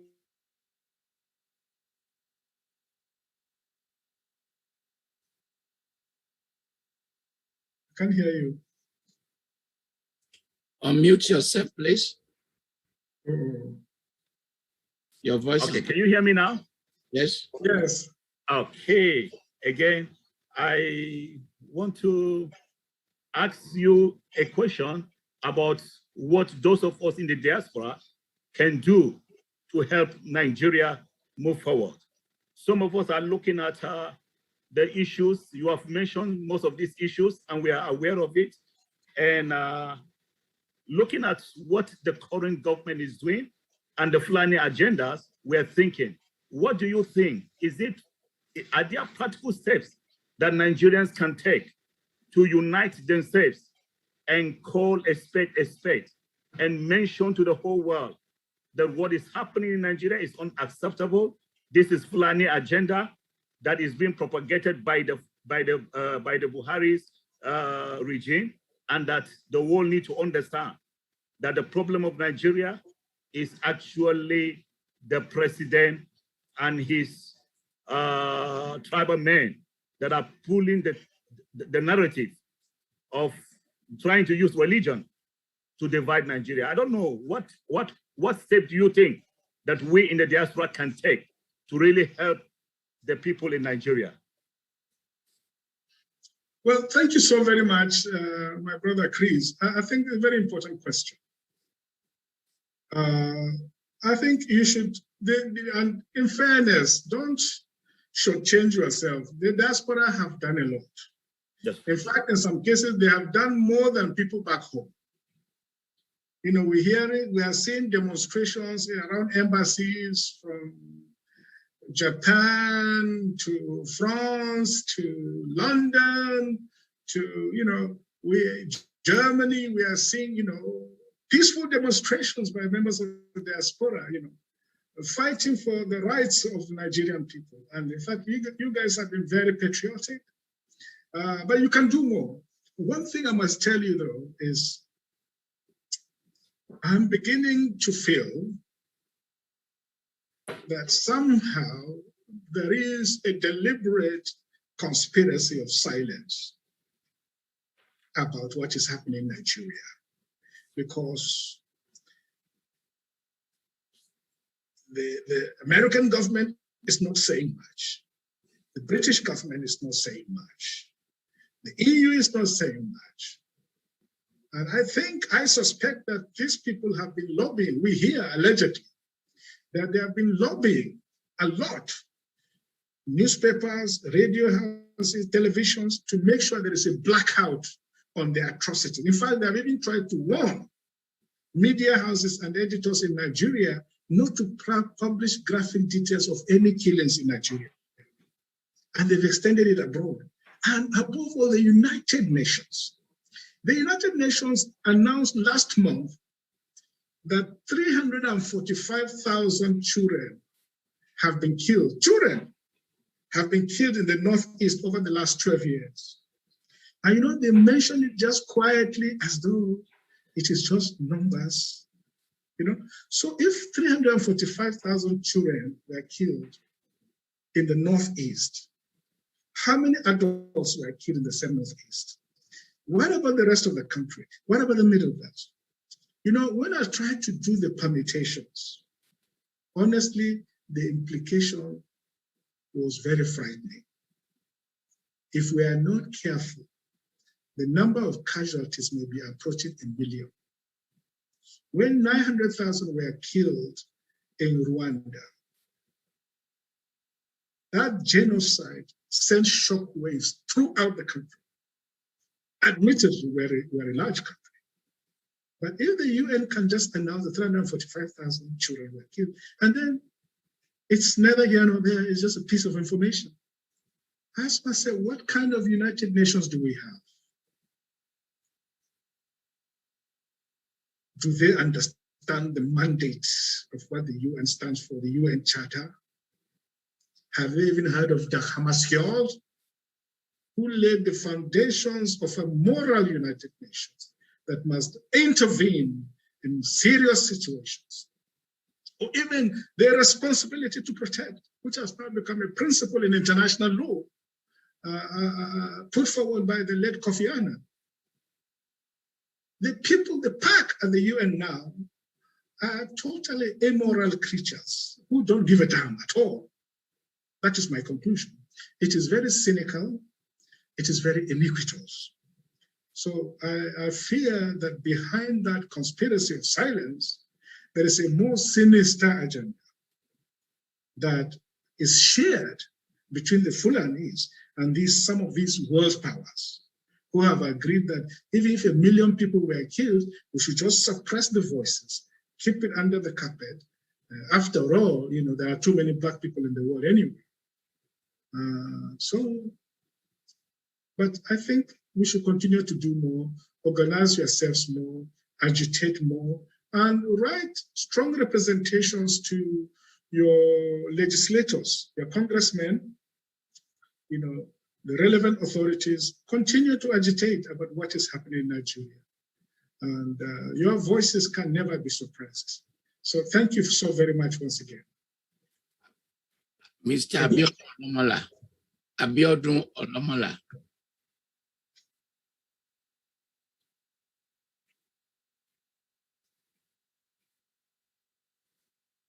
Unmute, please.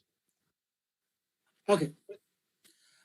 Thank you so much, Dr. Mailafia. Thank you. I've not missed any of your presentation that you have been in, and I'm always impressed by your presentation and your answers to questions. Now, today, earlier on, you said that you belong to Martin Luther King School of Thought. Yes. That is a non-violent, a peaceful approach towards solving issues, situations. Yes.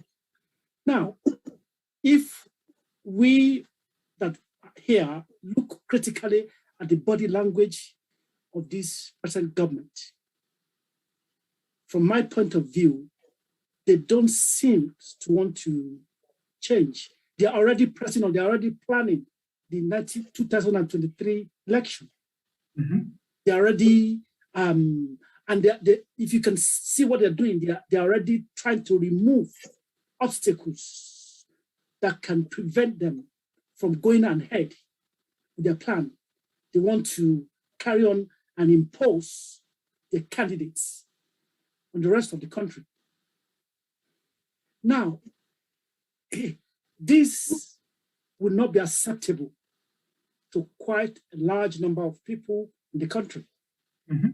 And so, which means the approach you want, that is the peaceful approach, because they don't seem to want to negotiate, or they want to call anybody to round table, or to want to listen to whatever you want to say. So what don't you think a violence will erupt in the country eventually? And what would you blame the people for that? Not at all. I wouldn't blame people, not at all. If I was a young man, I spent 7 years instead of 4 years in college because of ASU strike and the rest. After national service, for 5 years, I don't have a job. And I'm wandering the streets. My parents are getting very embarrassed and feeling so sorry for me. And I see the sons of these people, driving fast cars, jobs are waiting for them even before they graduate. Definitely, I will feel very violent. I will feel very bitter. So I can't blame them, but I don't recommend it. Look, civil disobedience has very powerful force. If all of us down tools, all of us, for 1 week, they will have to see reason whether they like it or not. They will have to see reason. Because Martin Luther King said, you can only be a slave master when somebody has agreed to be your slave. And when they have refused to be your slave, you are not a slave master anymore. So they would be on their own. If we down tools for a week and they don't behave, we down tools for a 7 week, the whole country ceases to go to work until there is a change. until we see that they are answerable to our demands, something will give, something will happen. The problem with violence is that it doesn't solve much. It destroys, it creates more pain and more hatred. I'm not saying that non-violence doesn't. Even those of us who practice non-violence, we have seen it. We have seen the threats of violence on us. And it doesn't mean that, you are any safer. But I find that in our situation, it is the best approach. We can down tools and continue to down tools until the sea reason. Even if they are deaf and dumb and blind, in the end, they will have to come to their senses, one way or the other. No doubt about it. We said that we haven't tried it enough. They used force on those young people because they were reaching that threshold of that peaceful demonstration. They were reaching that peaceful threshold, that, would have been so effective, and then they brought people with daggers and guns to come and slaughter innocent people. It was shameful, what I saw. In Abuja, you see them carrying daggers and throwing it into the crowd and, that sort of thing. It was very ominous. But let's not give up on agitation in a nonviolent way. It can work. It can work. Yeah. Doctor, how about if they go ahead and said, oh, they've done election and they said, oh, this person has won and that person has won, without, even if people don't really vote for them? Well, you see, you are asking me now to divulge all my methods. I wouldn't divulge all my nonviolent methods because, we're in this public forum. So I think let's leave it at that. But there are ways in which it will work, and it has worked in many settings. Asmia Biriok? Yes. Asmia Biriok, please. Thank you. Yes, sir. Go ahead. So I'm just trying to unmute myself. Thank you very much, Professor. Thank you, Dr. Obadiah Mailafia. Thank you, Kasim. How are you? I'm pretty cool. And you? I'm fine. Thank you so much. Yeah. I know you've been doing a lot within the community in terms of how we can move forward. Thank you. My number one worry is that, isn't it possible for us to see that Nigeria is restructured before the next election? Isn't it possible? Because I think that would be the best way forward. Because if we allow this election to take place under the present structure, it is possible that it may take us another 4 or 5 years before anybody talk about restructuring. So is it not possible for the whole Nigerian to insist that there has to be a new structure before the next election? No, thank you so much, my brother Kasim. I think it's a very important question. And it's not for me just sitting here and saying yes to it. It requires a coalition of Nigerians, like-minded Nigerians with deep convictions, who can walk the talk and, make a very strong case, pool their energies together and make a very strong case and demonstrate for it, peaceful demonstration for it, on a continuous and sustained scale. If we want it enough, we will have it. But again, it looks as if we are sleepwalking into another transition that will bring, I can tell you, the people coming, if we allow them, they'll be worse than the man who is there now. They'll be worse. Because this one is not well, and I pray for his recovery. The Bible says we should pray even for our enemies, and he's not my enemy, by the way. But we pray for him. We pray that God will heal him and give him strength. But I can tell you the people coming after him, they are very healthy, and they are more greedy, and they will be more wicked, but they are more wicked in their ways. So we should not sleepwalk into another disaster that is worse than already what we're having. And I don't think there can be any worse disaster, but if we allow it, it can happen. So we need a coalition that, that will say, no, we will not have this. Thank you. Thank you. Amos Huma. Thank you. Amos, yes, please.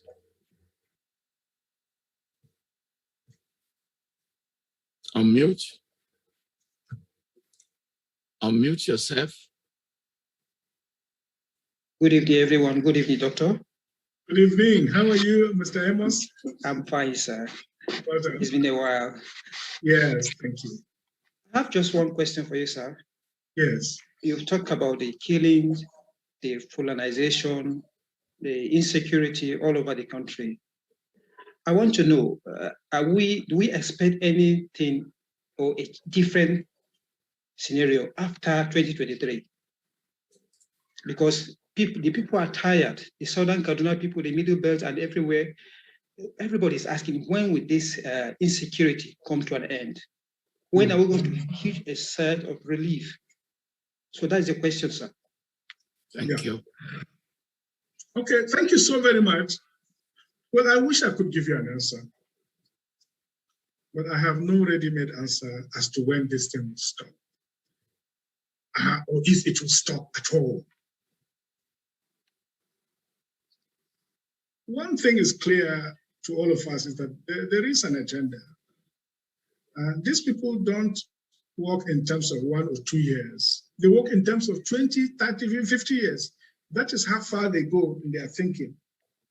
And they use a doctrine called the Doctrine of Fitna. It's an Arabic word, and it has been Hausanized to Pitina. When somebody is doing Pitina for you, he's like a bully in the schoolyard. He's always harassing you, so that you will just give up. That is the doctrine they are using. The second military doctrine they are using is the doctrine of savagery. That they will be so atrocious in their brutality that you will be so dazed and shocked that you will leave everything for you, surrender. And that is the doctrine they are using: surprise, savagery, and fitna. The most important thing is to understand the thinking of the enemy.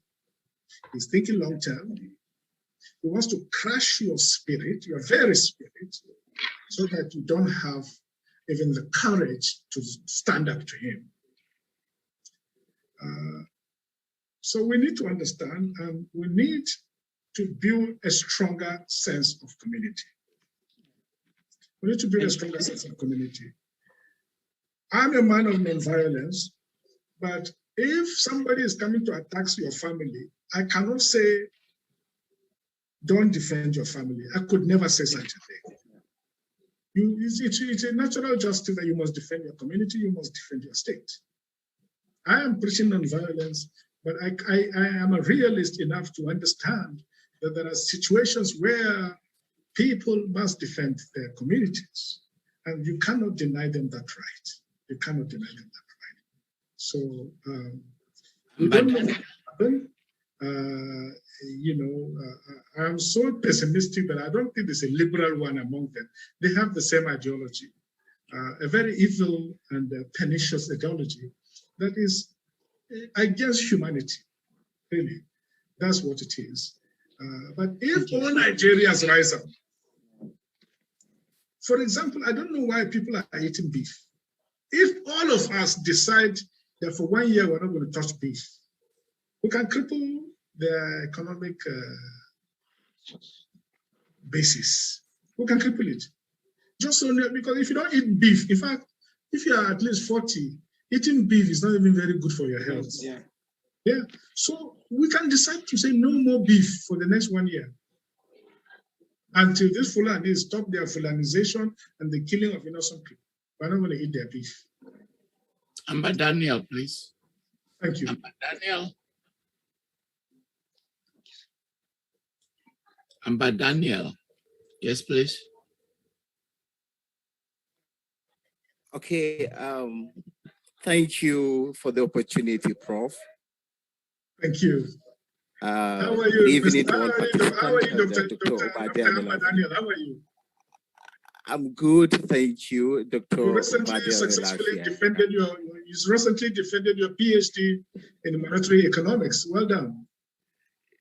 Thank you so much, sir. Well done. Thank you for your support. Yes. I want to thank the organizers for creating this platform and having you today. For me, it's been emotional and I'm feeling nostalgic. But just this question for you, Dr. Obadiah.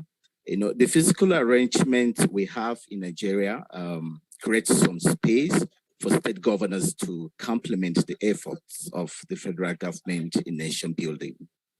Do you think the state governors are living up to expectations in terms of creating job opportunities, protecting lives and property of their indigents? Why is so much attention given to the federal when the state governors are not being put into check and, follow up to see that what they collect or generate in terms of internal revenue and federal allocation is being utilized for the benefit of the indigents? Thank you. So thank you. Yeah, thank you, Dr. Daniel. That's a very important question too. Well, I think some of them are doing well, some are not doing so well. I mean, we cannot generalize. There are some that are doing reasonably well. There are some, it's a mixed grill, it's a mixed bag, but I think that the economic foundations are very critical to prosperity. And you are right, all development is local. The federal only sits at the top there and so on, with a bird's eye view, but the real development is at the grassroots. And this is where local governments are and the authority of the state governors is. Some are doing reasonably well. Some are investing heavily in agriculture, in industries, in projects. Some are doing reasonably well. Others are not doing so well. But with regard to security, I think a lot of it, some of the governors are really trying. They've put in laws like Benue State has put in anti-grazing laws, and they are not just saying it in just the letters of the law, they are enforcing it. They are enforcing it rigorously, and it is working. It is just that some of the people coming in are not even cattle owners. They are just people, mostly from foreign countries, Fulanis from foreign countries with heavy military grade weapons, going about rampaging and killing people. But you must also understand, I'm not a spokesman for anybody, but you must, any governor, any government, but you must understand also that in our constitution, even though the governors are the chief law enforcement officers of the state, no governor can command one soldier or one DSS or one police. They are completely under federal authority. If he needs them to come and do anything, he has to go through that process. And it can take some days. When you need somebody, right now they're attacking people, they can take their days to come, or they can decide not to even respond at all. In Jos recently, the Fulanis came and were killing people in Rukuba, Miango, and the army were not far away. And when people went and asked the army, they said no, they were not given orders to react. So in such a situation, there's nothing much the governor can do. In Dogo Nahawa, when they killed 700 people there some years back, Governor Jonah Jan, called the GOC and pleaded with him. The man just ignored him. He came long after the killings had been done. So you ask yourself, is this thing not deliberate? Are they not there really to fulfill an agenda? And the agenda is genocide and Fulanization. No doubt about it. Thank you. Sariu Yusuf. Sariu. Yes, please, mute. Okay, all right. Well, thank you so much for this privilege. And it's an honor actually being here. Yes, yes. Yes, how are you, Zari? Yes, I'm doing fine. Fantastic. So I am thinking the issue here is more than, I mean, the security challenge we have is more of a symptom of what's bigger. For instance, when we talk about restructuring, you would realize already the dominance of a particular people, of a particular section of the country, of a particular religion of the country has already been incorporated in the system. So do we look forward to anything fair in terms of reviewing the constitution or allowing for a referendum and all of that from what is currently on ground? Which I would go further to say I doubt if that would happen, because like you mentioned earlier, it's not possible to dominate the higher and the lower houses and pass any law that does not guarantee my dominance in any way. So I keep contemplating how exactly do we go about dealing with this issue? Because as far as the security structure is concerned, like you mentioned, the speed with which the security respond to when a particular set of people tend to be at the losing end is different from the speed with which they respond when another set. I think I would just give a brief example of Kajuru. I remember there were a series of attacks. Sometimes even overnight, you have 2 or 3 waves. And then on a particular day, I think one boy ran out of luck and got killed by the community because they got tired of the attack and they decided to defend themselves. And immediately, I think the presence of the governor, some top generals and all of that were in that locality. And tens of arrests were made, even exactly more than 100, just within a matter. With this kind of structure, what alternative way could we actually, how do we go about it to make sure that something is restructured where, like you said, the minority does not just become the majority because someone imposed it that way, and the majority does not become the minority because somebody imposed it that way. Yeah, so that basically is the concern I want to raise. Thank you so much, Zari. I mean, you've asked a difficult question. I mean, I think that question surfaced again in a different way earlier. Okay. There are no easy answers to that. If we went on a massive, non-violent downing of tools, the whole country, we say, no, we are not having our country like this. And we down tools and don't do massive civil disobedience on a mass scale. Yeah. The nonsense will have to stop. Something will have that's to right. No doubt. That's right. That's right. It's not that maybe we're not hungry enough for freedom. We're not hungry enough for liberty.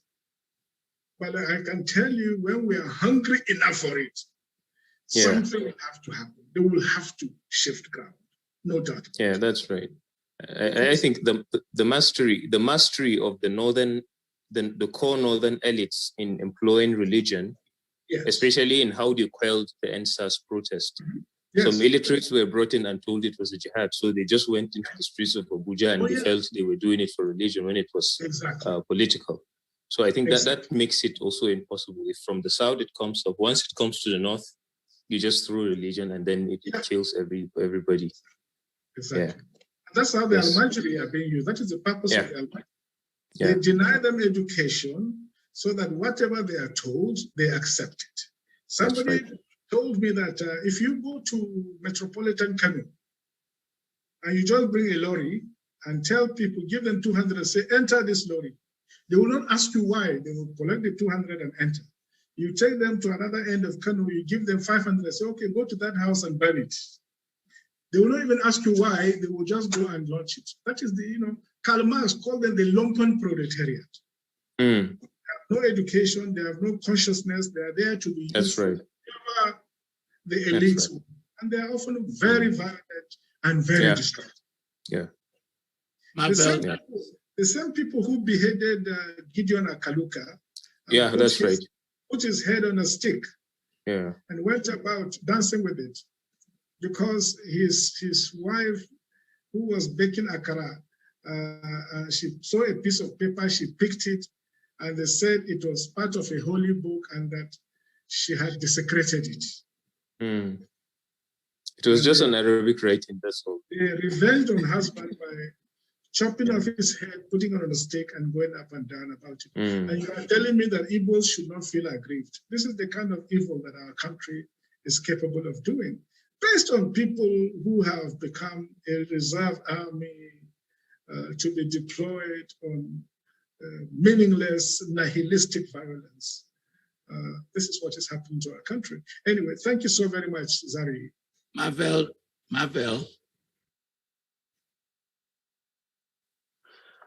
Thank you so much, sir. It's been a great and enlightening evening. Thank you. I want to go straight to my question. Why should I, as a young Nigerian entrepreneur, continue to invest all I have in the nation called Nigeria, rather than the popular opinion of having a plan B to relocate out of here till there is a true security of life, property, economic, and social rights?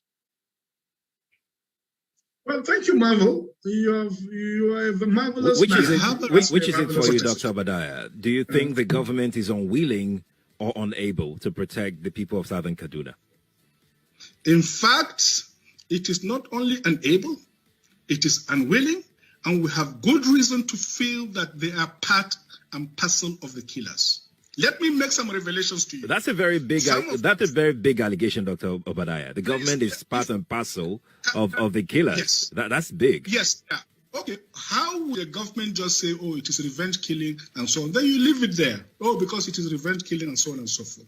The body language of this administration, the body language of the state government shows clearly that they have a hand in the killings. No doubt about it. Because, you see, General Abacha,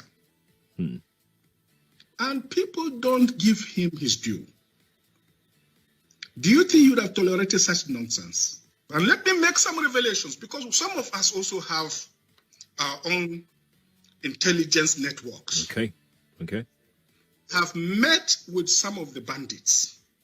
We have met with some of their high commanders. One or two who have repented. They have sat down with us, not once, not twice. They told us that one of the northern governors is the commander of Boko Haram in Nigeria. Boko Haram and the bandits are one and the same thing. They have a sophisticated network. During this lockdown, their planes were moving up and down as though there was no lockdown. Moving ammunitions, moving logistics, moving money, and distributing them in different parts of the country. They're already in the south, in the rainforest of the south. They're everywhere. They told us that when they finish these rural killings, they will move to phase 2. The phase 2 is they will go into the urban cities, going from house to house, killing prominent people. I can tell you, this is the game plan. By 2022, they want to start a civil war in Nigeria. I am the voice of thousands of voiceless people. Millions. Oh yes.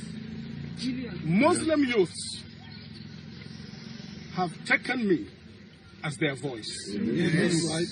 Christian youths have taken me as their voice. Yes, sir. Thousands of people have been killed in this country. Yes, sir. In Borno, in Yobe, in Adamawa, in Katsina, in Daura, in Birningwari, in Zamfara, in Niger, in Southern Kaduna, in Benue, in Plateau, where we are today. I've mentioned Adamawa, all over the country. Even the other day, a pregnant woman was killed in Bayelsa. I am the voice of the holy martyrs. And if I perish, I perish.